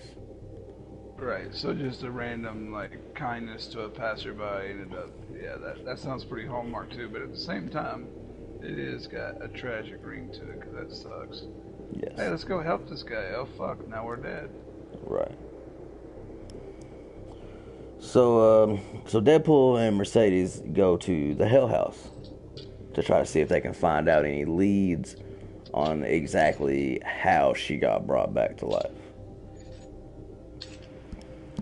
And they arrive only to realize that T-Ray has taken over Hell House in Deadpool's absence. Of course. You know, he's like running it. He's pushing like the guy that runs Hell House is named Patch. He's like this real little dude, but he keeps everybody in check. And T-Ray's like got everybody like not respecting Patch at all, you know. And he's like, "This is my Hell House, bro, bro, bro." You know? So they show up, and all the mercenaries in there attack Deadpool on sight. Damn. Because T-Ray hates Deadpool. You're not even allowed to say his name. He's like, "Don't you even say that man's name around me, or I'll kill you." Well, there's a small group of the mercs that want Hell House back to the way it was. So Patch and all these guys jump into the fight and help Deadpool. And it's just this huge, like, 50-man brawl. And, they're, like, killing each other, you know, it's rough. And, in the midst of it, Deadpool looks up and he notices Monty's body hanging from the rafters with a note from T-Ray. And the note kind of like makes Deadpool realize that T-Ray was that mercenary from the river. T-Ray, of course, killed Mercedes. Of course. Damn. And has now kidnapped Monty from Deadpool's home and brought him to Hell House and hung him up in the rafters. So Deadpool grabs Monty and he teleports out to LL&L. It's like, "Hey, yo, if anyone can save him, it's you." Right. He's dying. He's a skinless paraplegic who's been attacked by a mercenary. Like, if anyone can save him, it's you. Like, he needs help. And Culloden is now running LL&L. And she agrees to help Monty. So they put him in this, like, one of those, you're suspended in liquid magic pods that are in every movie and anime and show and everything, you know, like. Negative pressure chambers. Yeah, like, oh, let's submerge him in this green or blue liquid, you know, whatever the show was, and, you know, he'll be in there for a while and then he'll be good. Like, right. That's such an overused trope, but. I need one of those in my life, though. Right. So she puts him in there, but then she betrays Deadpool. And she takes him, Mercedes, and Eleni prisoner. And, so they're sitting there. One of the pictures I sent you was them in the cell. And I just wanted to send it to you because of the sign that's on the wall in the cell. It's hilarious to me. Let me find it. Hold on.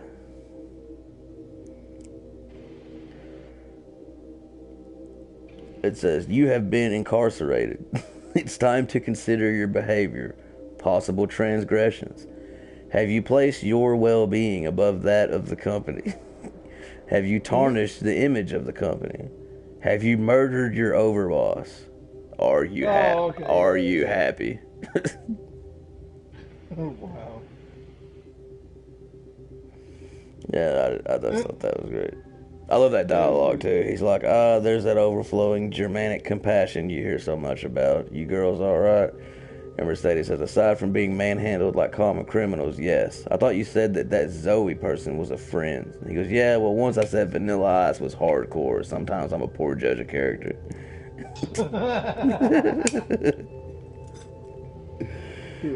I love Deadpool's dialogue. Every bit of it is like that. Like, "You couldn't make me apologize if you threatened to put me in a Roseanne bar, Joan Star sandwich." Damn. So basically they escape, and what's really cool about the way they escape was that Deadpool's like, "Hold on a minute," and he just starts throwing up, and because of his healing factor, a long time ago, Deadpool took apart like a spare utility belt with all the tools and stuff, and swallowed each piece in like little bags. But because of his healing, So he just carries that around in his stomach all the time? yes, Ow. because he can't get ulcers because of the healing factor. Right, but I mean, just imagine like trying to eat a Subway sandwich or something, and it's just I don't know. Right. Oh yeah, Just for sure. floating around in your stomach. Yeah. That sounds uncomfortable as hell. Oh yeah. So they escape. And on their way out, they're like shooting their way out, which is also like another funny moment is that like they're on their way out, and Mercedes picks up a gun and he goes. She's like, all right, what do I do? Don't want to kill anyone I'm not supposed to. And Deadpool's like, you're not supposed to. Like, like you're supposed to be innocent. Yeah. Right. But on their way out, Culloden shows up with Monty, and the kind of off panel, they've kind of reconciled their differences and decided that they're going to take off out of there, disappear, and start a new life together. And so she opens up a portal and tells Deadpool, this portal will take you anywhere you want to go. My advice, forget all about T-Ray. Take your wife, go somewhere. Start we already know that's not gonna happen. Start a new life. Just go. And Deadpool and Mercedes are sitting there talking about it, and they decide to do just that. They're like, wait, what? Yeah, Really? they're like, let's just go. Let's just get out of here. We'll start a new life together. We'll go live in Madrid. You know, no one will find us. If they do, we'll kill them. You know, like. So they go through the portal, and instead of going to Madrid, they're in Maine, standing face to face with T-Ray. Oh, great. They're right at their old house where Mercedes was killed. This sounds like a classic Neo versus Mr. Smith. Yes. Mr. Cue the Anderson. music. Right. So T-Ray kind of like pulls Deadpool through this like series of flashbacks of his marriage to Mercedes. And he's like just pointing out things along the way, and they're fighting a lot along the way. And at one point, Mercedes' parents are featured, and Deadpool doesn't recognize them. You know, and T-Ray is talking to Mercedes. He's like, I wonder why he didn't recognize your parents. How long were you guys married? She's like, huh. And you know, then another time they're like at the So he's pulling them through a series of flashbacks. That's what you said, right? yeah. Okay. And Deadpool doesn't recognize him. Yeah, basically T-Ray like uses this like magic to do stuff. Okay. That's what I wanted. Yeah, it's like a lot of like Japanese spiritualism. Gotcha. And so it's like you're immersed in this new scene. And then they're like at another scene, you know, and they're like at a fountain where Wade and Mercedes first met. And Deadpool's like, see, if you're gonna fuck with me, at least get your shit right. Like, I know this isn't even where we met. And Mercedes like, yeah, it is. Oh. And he was like, well, I'm kind of in the middle of a fight here, you know, forgive me if, you know, I don't remember everything exactly right. And, like, I'm kind of using a lot of my brain power to try to survive right now. And, but T-Ray tells him, there's a reason you don't recall the most basic things about your marriage. Because they're not your memories. Those memories belong to Wade Wilson. They belong to me. What? And then it goes back to the river scene again. But this time, the man being pulled from the river is Deadpool. Oh, okay. So we got a real secret window move going on here. Right. That movie blows. You've seen that movie, I take it. Well, no. Let me rephrase that. I misspoke. The book that movie's based on blows. Okay. I like the movie, actually. That's one of the rare instances in which the movie is better than the book. So yeah, it's not T-Ray being pulled from the river. It's Deadpool. So basically, there was this mercenary. His name was Jack. Alright. And his whole deal was he would start lives over. He was a mercenary who would make a lot of money. He would kill a bunch of people and stuff. And he was overcome by a lot of guilt all the time over like the people that he would kill.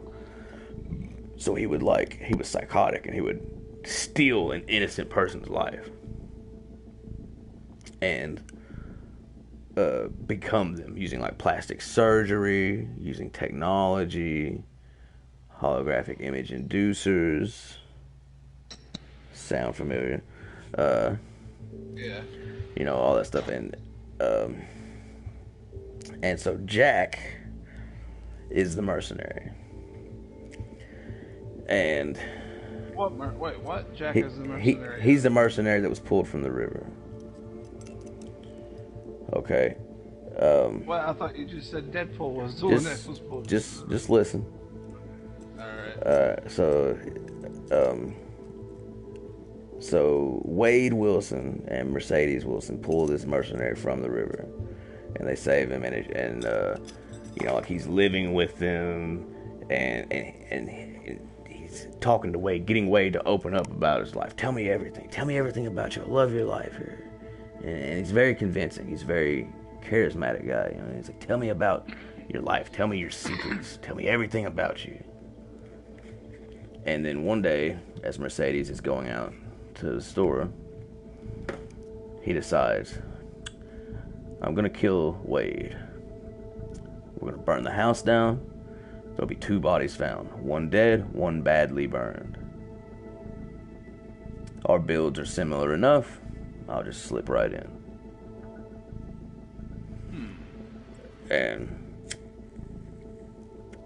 But Mercedes forgot her wallet. And she comes back and interrupts the process. And so Jack kills Mercedes.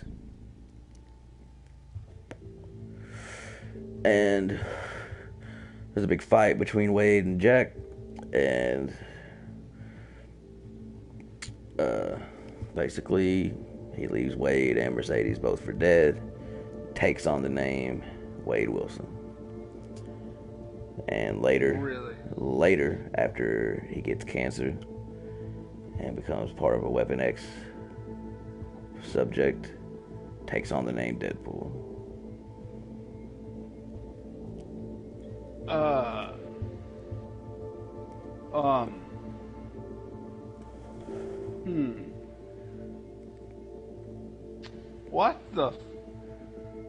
What?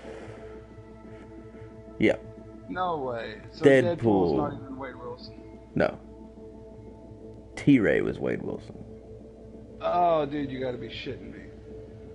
That's a one hell of a plot twist. Yeah. Is that where it leaves off? No, there's more. We're about to the end, but there's a little more. No, I was just saying though, what this whole time it hasn't even been Wade. Yeah. But this guy, this doppelganger, if you will, this guy that takes over our lives, he did it so effectively that he even fooled himself, or what? Yep, exactly.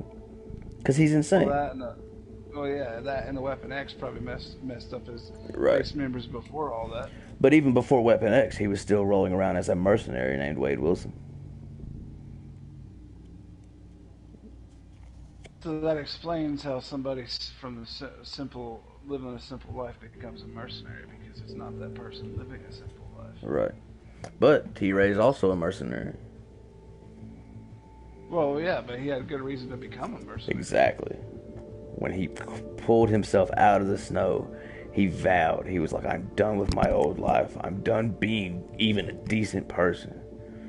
He's like, and the people that were after Deadpool, because he messed that job up, found Wade in the snow. And he was like, hire me, train me. And so they started sending him out on jobs. They started training in martial arts, weapons combat, small arms. Then he quits, goes freelance, starts working for like some evil Japanese monk type crazy people, and starts learning all these spells and stuff too.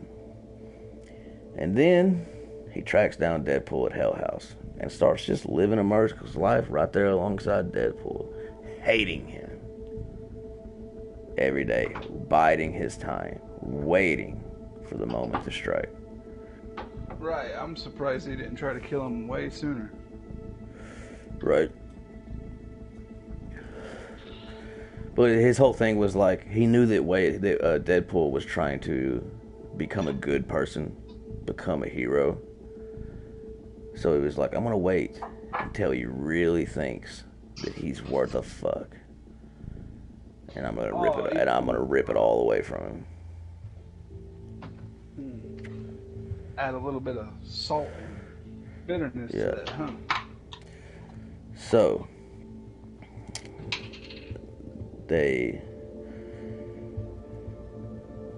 man, I love this story. Yeah, sure. But so then they're sitting there, and you're kind of like, well, now what?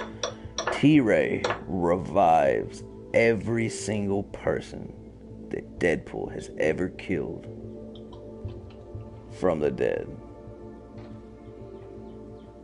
Holy shit. Which is probably the picture where you said, well, that's a lot going on. Right. And if you look in that picture, the horde of people stretches out way beyond the horizon. Does this include all the people he killed before he was Wade? Yes. It's everyone he ever killed. Oh.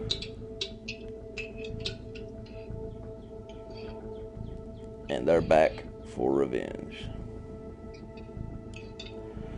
That's a pretty powerful move. Mm-hmm. Power flex. And then Deadpool just busts out laughing.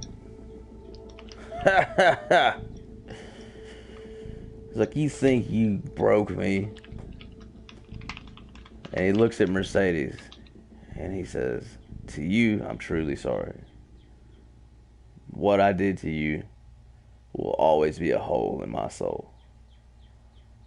Like, I don't expect you to ever forgive me. But I am sorry.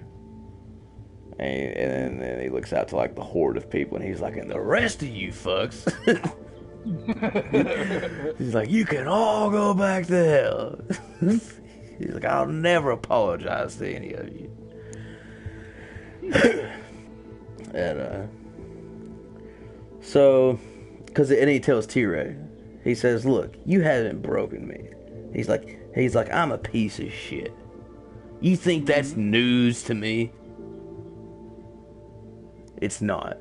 He goes, I'm a piece of white trash. I say it proudly here. Tell these people something they don't know about me. Right. Right. And he goes, I'm a little confused about all this. It's starting to make sense. I understand that all this happened. He's like, and it does make me feel bad. It does make me feel like more of a piece of shit, just like you wanted. But I do know one thing, and that's that I'm trying to do right. I've been trying to do right. And he goes, he's like, every time I try to do the right thing, life slaps me right in the face, kicks me in the nuts, and leaves me bloody. He goes, this is just another one of those times. He's like, I'm going to keep trying to do the right thing. He goes, and I may not ever be a hero, but I'm not the man I was. Huh. And so then they start fighting again. Deadpool whoops the shit out of T-Ray. Whoops his ass. Get his ass, Craig. Like, whoops. Well, yeah, he's got fucking powers. Right. What's Wade over there don't have shit. Right. He's just got the training and the magic. But, so, Mercedes. What, did all these people that he resurrected just sit there and watch this fight go down? Well,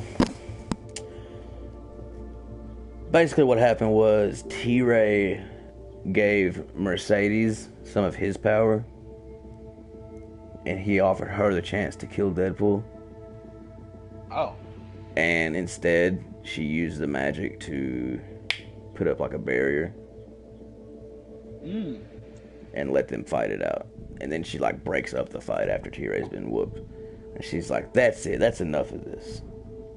She was pretty much like, "You're both trash. I hate you both." And but she's like, "I'm gonna go with T-Ray because he is my husband and we have a lot of things to talk about." And she's like, "Deadpool, I really hope I never ever see you again." She's like, "I'm gonna lower this barrier and you're gonna have to fight all these people, but hey, at least I'm giving you a fighting chance," which is more than T-Ray would have done. So have fun. So Mercedes and T-Ray, Everybody you've ever fought and never killed, you got to fight again all at all once. at once. Fuck. And That's nuts. so T-Ray and Mercedes leave. T-Ray vows, "We will meet again." And he's like, "Oh, and by the way, you can keep the name. I'm done with it. It's the name of a loser." And so then Deadpool is attacked by this horde of zombies. And he fights the good fight for a really long time. But they rip him apart. Like he's essentially eviscerated.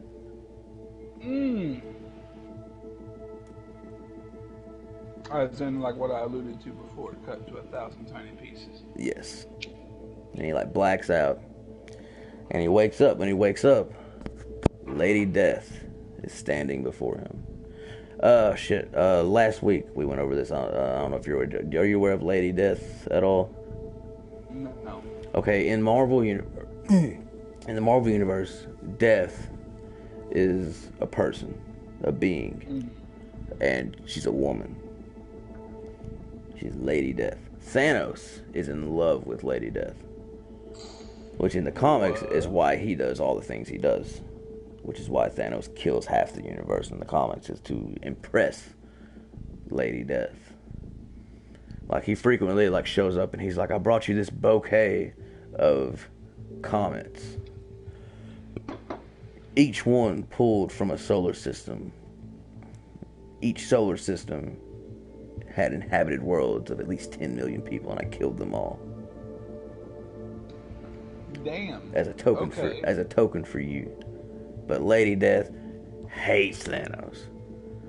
Oh. Like he's just Oh. this. Like I don't like Thanos in the comics at all. He's a stupid fuckboy, is all he is.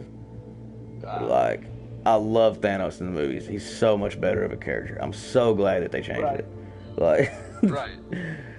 like me too, instead of being on this stupid unrequited love quest, you know, he's like got that whole bit like, "They called me a madman." You know, and Thanos is absolutely my favorite villain of any movie franchise I've ever seen. To me, I'll straight up put it out there. oh nice. Dude, I was even the guy that when we went to see Avengers Endgame. I was like, "Hey, Team Thanos." Right. There is one thing don't that get me wrong. the one thing I love about Thanos in the movies is that he gets the damn job done, Yeah. regardless of how you feel about it. You know. No, and another thing, he's actually a villain that takes his advantages and uses them. He doesn't stand there mocking them forever and Yeah. exploiting some ridiculous weakness, or he doesn't come up with some he succeeds, man. Yeah. He's every bit as smart and as powerful as they are. Yeah. And it's nice and refreshing. It's really cool. It's a hell of a plot twist. Like at the end of Infinity War, man, I was shocked. I was like, "Holy shit, he did it!" Yeah, he did it. The man walked up, announced what he was gonna do, did it, rode through the Avengers one by one, put a pair of panties on the Incredible Hulk, beat Thor, killed Loki, snaps his neck. Oh, Whoops the shit. Dude, Scarlet Witch has to kill the love of her life to prevent Thanos from getting the Mind Stone, and he just backs time up and kills the dude again. You did it for nothing. Ugh. Oh, man. This is so awesome. It really was. And then Thor shows up with the Zeppelin 8 track going like he's gonna save the damn day. You should have gone for the head. Boom! Oh, man, it was so epic. So epic. I know. It really was. Man, like... Yeah, dude. That was probably one of the more powerful cinematic scenes that I remember. Like just the opening and seeing the Hulk get his ass kicked. And I immediately sat up and I'm like, this is gonna be a good movie. Yeah, awesome. the opening sequence. The Hulk got his ass whooped. Like they haven't even rolled the opening credits yet, and you've already just annihilated Thor out of the space, killed Loki for good supposedly, and just whooped, bitch slapped the Hulk, dude. I mean, here's what I love about that fight scene is he didn't just fight Hulk and win. Hulk shows up rampaging, and he goes into stance, squares up, and boxes him. Yeah. Boxes the Hulk. Casually, too. And wins. Wins. That's an eyebrow raiser. Man. The other cool thing is that, see, Marvel Comics always releases, like, comic books that go with the movies that offer a little extra insight. Huh. And in the comics that went along with Infinity War and Endgame, it shows a lot of, like, Thanos' cinematic backstory. And it's really cool. Like, on his home world of Titan, they were massively overpopulated. They were on the verge of apocalypse due to the overpopulation and the dwindling of resources. And Thanos, as a member of the government, proposes an idea. He says, here's the plan. We have to kill half of the population. We will do a random lottery. Merit does not get you to live. Your personality, your income, your class, your race, your nationality, none of these things come into play. Totally random. Totally random. And I volunteer as the first one. Whoa, shit. That's a man of conviction. That's conviction right there. Yes. And they called me a madman. And what happened? His planet was destroyed. His people wiped out. He's the last one left. Because no one else possessed the Constitution to save the world. And that's why Thanos does what he does. Half of them dead, now they're all dead. And that's why Thanos does what he does. Brings the universe to perfect balance. As all things should be.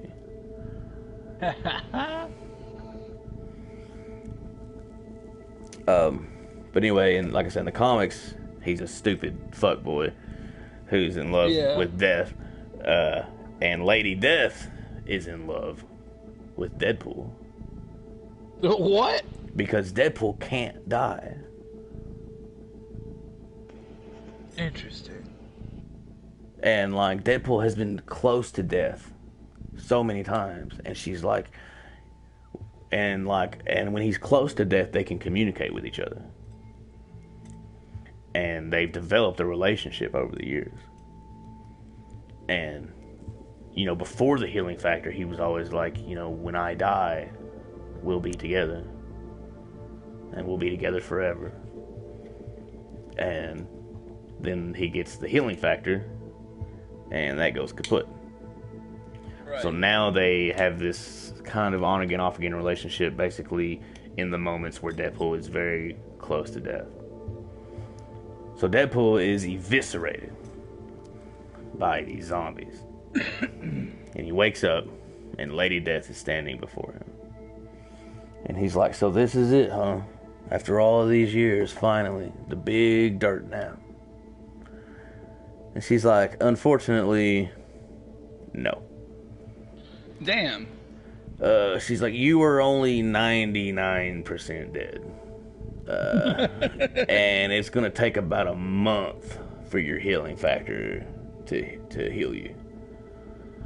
And he's like, are you serious? So Like, he really can't die. He's like, why won't I die? And she's like, well, part of it is the healing factor.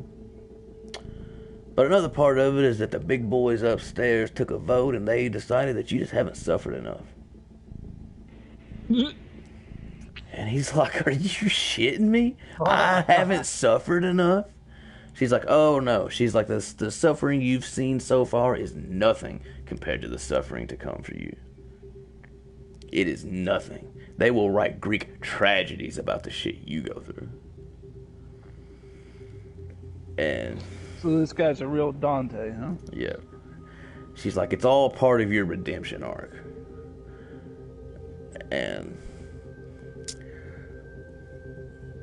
basically she just goes, but I figured in the meantime we got a month, so I thought we could have a big romantic vacation, fuck like rabbits. What do you say?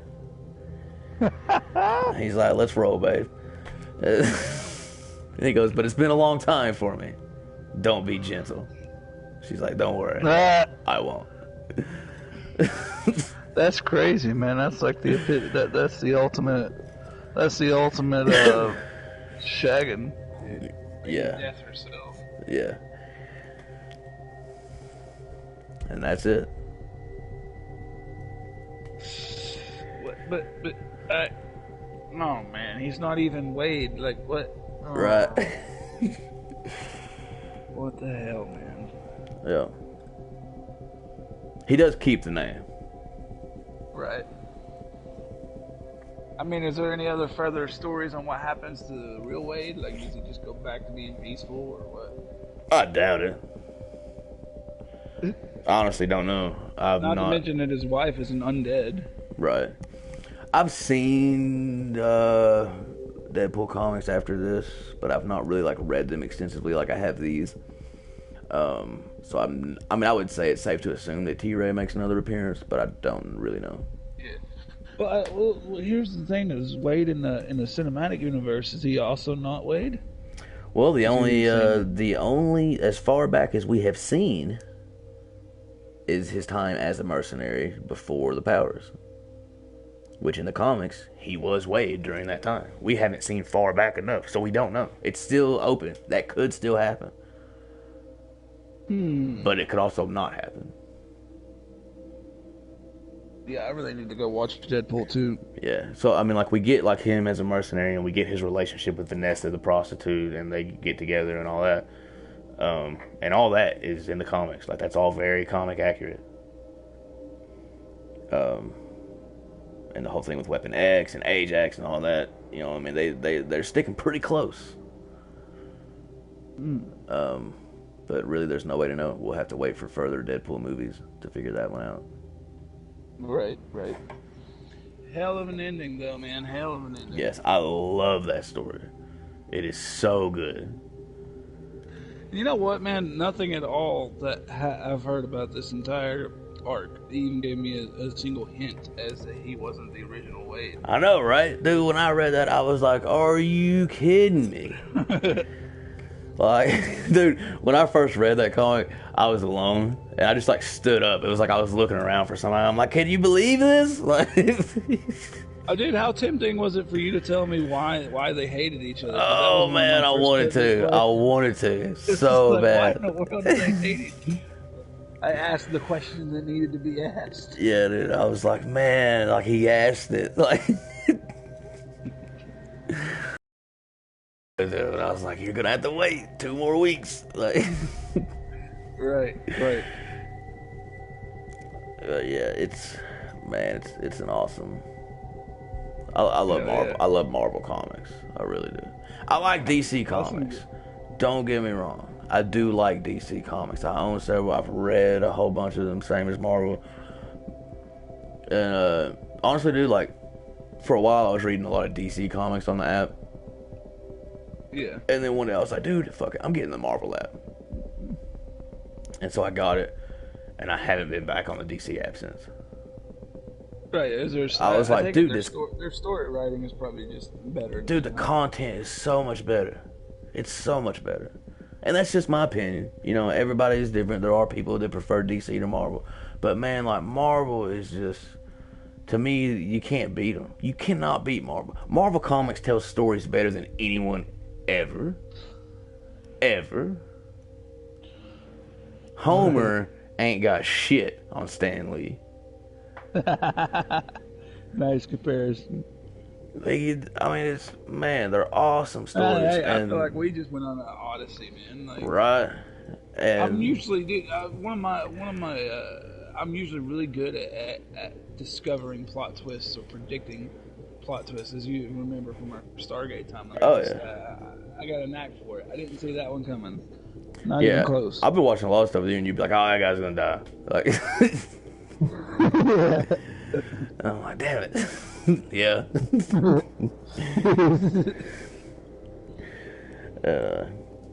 But dude, like the characters in the Marvel universe they're so real that it makes the things that aren't real more believable. Right. You know, like you look at DC, the DC pantheon of characters, and it's like Superman, who's basically Jesus. Right. I mean, you can't beat him. And then you got Batman, who's supposed to be their relatable one, but I mean, he's a billionaire who's the world's greatest martial artist and the world's greatest detective. I mean, that's not relatable. Right. And I love Batman, don't get me wrong. Batman stories are sick. But, I mean, it's not relatable. It's not... It's too OP. It's too overpowered. Everyone in DC is too overpowered. Every one of them. Like I said, Superman, boom, can't be killed. If you do kill him, as long as someone believes in him enough, he comes back. Well, yeah, that and they. Wait, what? Say that again. Hey, hold on. You got your mic. You got your mic in your mouth. Oh, wait. Say that again? I was saying Superman, who can't be killed, and then if you do kill him, as long as someone believes in him enough, he comes back. Really? Yeah, dude, like, there's been so many times where it's like Superman will be killed by, like, Doomsday or something. And then there'll be, like, some little kid, like, oh, don't die, Superman. Oh, they're crying. I do believe in fairies. Yes, exactly that. And then he just comes back, dun, dun, dun, dun. Superman! Feels like they probably focused more on the superpowers than on the actual struggle of. And then, like I said, Batman, you can't kill Batman because he's prepared for it, no matter what it is. You got the Flash. Dude, the Flash. The Flash is the most overpowered character in the history of fiction. Like people, I remember we've been into this discussion before. People talk about Superman being overpowered, and he is. But the Flash, dude, the Flash perceives things that can happen, events that happen in less than an attosecond. Yeah, I couldn't imagine, dude. An attosecond. In one attosecond, light does not have enough time to reach from one end of a molecule to the other end. From one end of a what now? Of a molecule. Yeah, and like the time it would take you to yawn would be thousands of years in that kind of a time. Yeah, dude. That would be mind-numbing. And like, the Flash TV show, I love it. It's an awesome show, and it's a really fun thing to watch. It's a great show, but just every now and then they'll do something. I'm like, dude, he's the Flash. You can't throw a wrench at him and hit him. Right. Like, not even close. Like, come on. You could probably disassemble that wrench at a molecular level before it even moved. Yeah, a quarter of an inch. Yeah, dude. Like, this dude's been just read the entire Library of Congress while you were making your little monologue. Like, Damn. and he's also a very depressing character. Because that's torture. That would be absolute torture.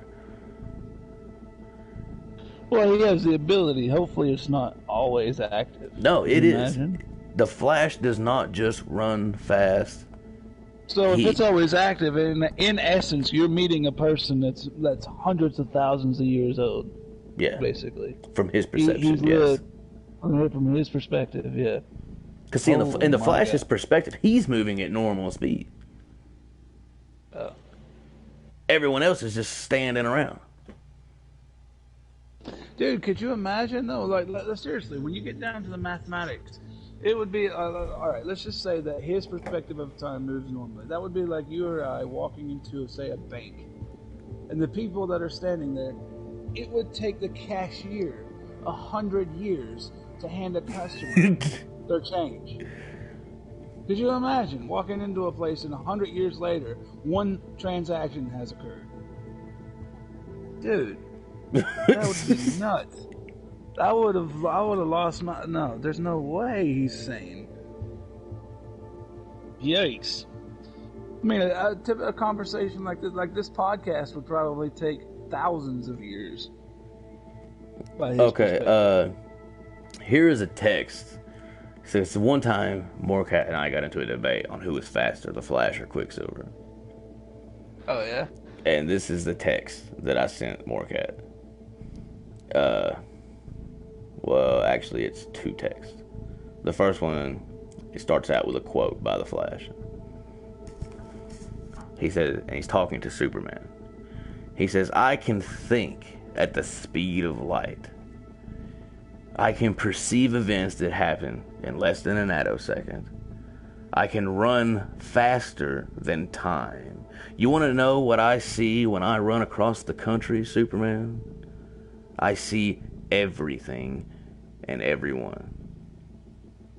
A fucking attosecond. That's 0.0000000000000000000000001 seconds. Yeah. It's fucking impossible for the human mind to imagine just how short of a fucking time frame that is. So let me give you some comparison. 12 attoseconds is the shortest measurable length of time. In a single second, a whole second, in 1 second, light can circle the Earth 7.5 times. Yeah. In a single attosecond, light would barely manage to move from one end of a molecule to the other end. Shoot. If you could perceive the world in that speed, even light would appear frozen to you.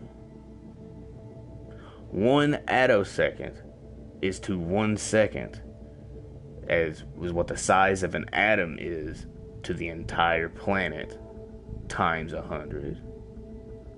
Shit. If you were an immortal living in that time frame, you would live out the entire age of the universe in the time it would take a normal person to blink. And he said it's less than an attosecond. The second text I sent said fastest Quicksilver has ever gone is Mach 5. So Flash. Is it Mach 5? Mach 5. 5 times the Dude, speed that's of not- sound. That's childish. Nothing. So Flash is faster.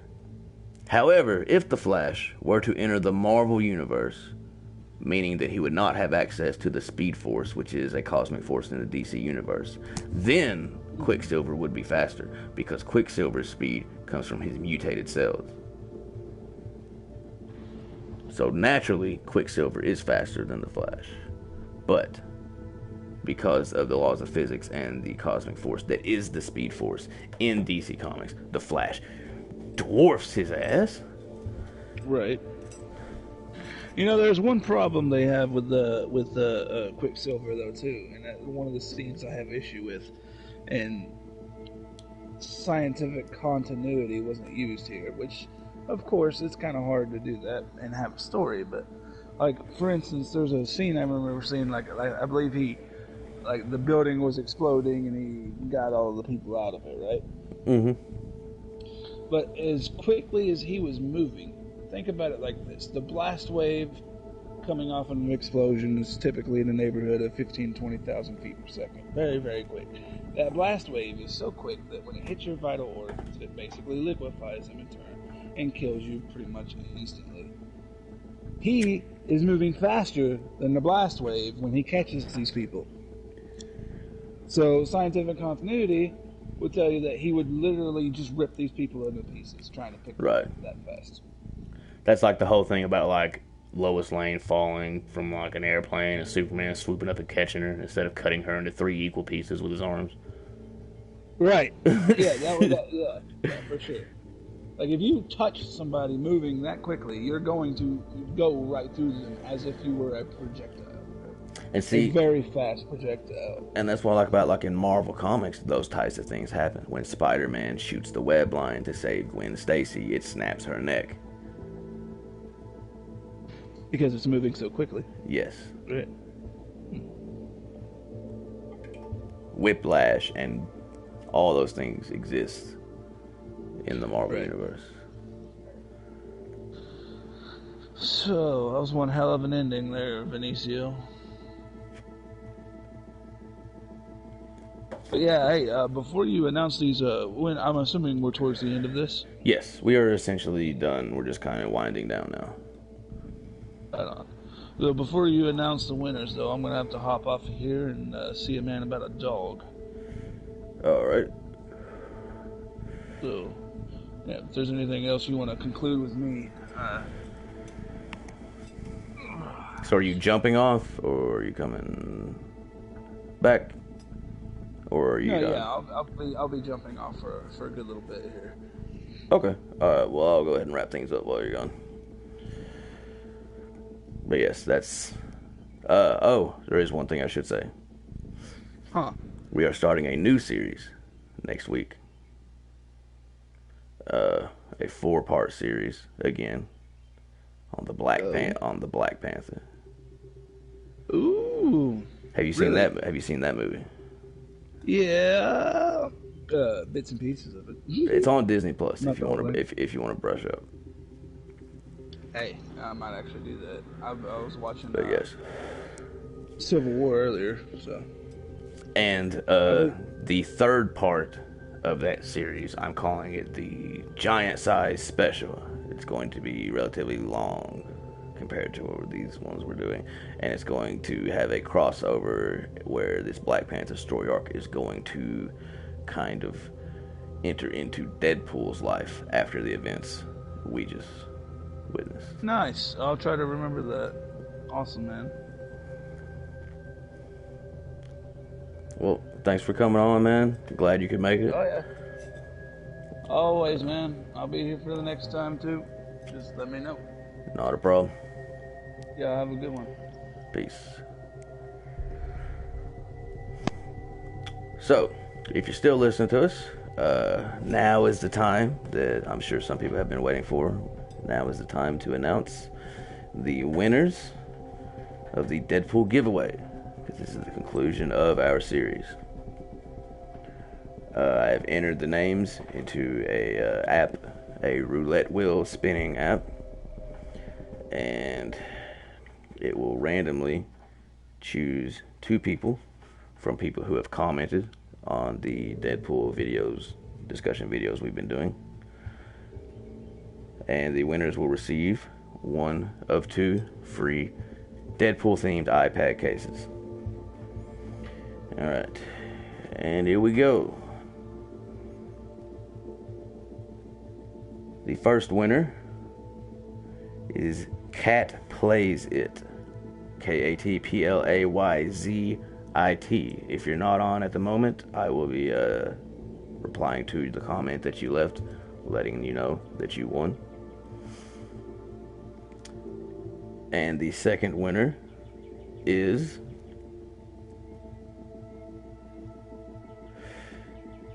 The Comical Canadian. Nice. He's actually commented on a few videos. I've seen a few of his Fortnite videos. He does good work too. He has some good streaming videos. You're definitely going to want to check him out. So a little bit of a shout out to you there as a bonus. So yes, I will be reaching out to you guys. If you're not on right now, letting you know you guys are the winners. We'll get some details on how you would like those items shipped to you, or etc. Gonna kind of wind down here. Thanks everyone for coming in and watching these podcasts and listening. You're definitely going to want to check out a lot of our upcoming content. The Realist and I are still working on our couch co-op compilation. I know it's been a long time coming, but we're trying to edit it very well and get a lot of good content in that. You're going to want to keep your eyes out for that. And if you want to watch the live excerpts of the pieces we're going to be editing, you can watch our Twitch stream, because we are streaming those live on Twitch, and then we're also recording them and then editing them, which they will be posted here on YouTube. And that Twitch info,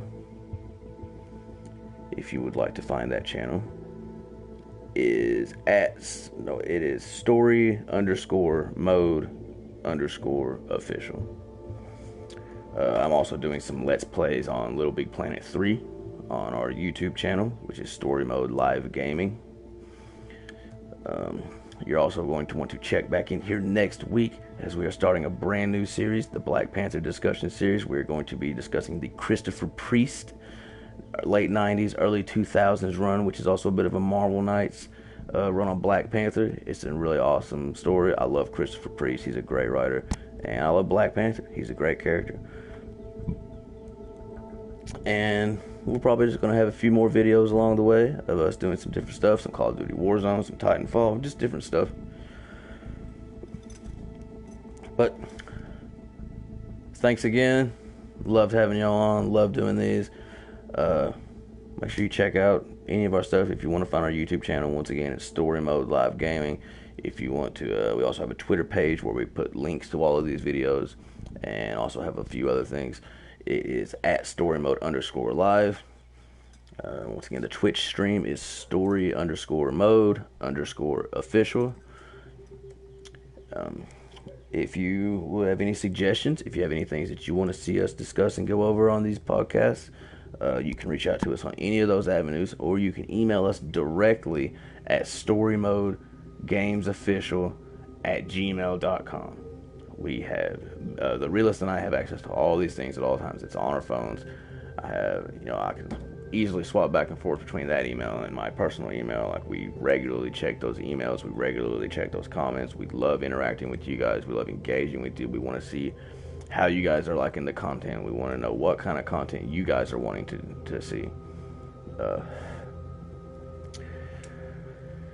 And that's pretty much it. I think that's going to do it for us today. I know this was a bit of a long one, 2.5 hours. Man, I'm amped over this Black Panther series, though, for real. I know I've plugged it like 3 times in the past 5 minutes, but you were going to want to check it out. It's going to be awesome. It's going to be great. It's going to be Black Panther. But that's going to do it for me here today. Thanks again.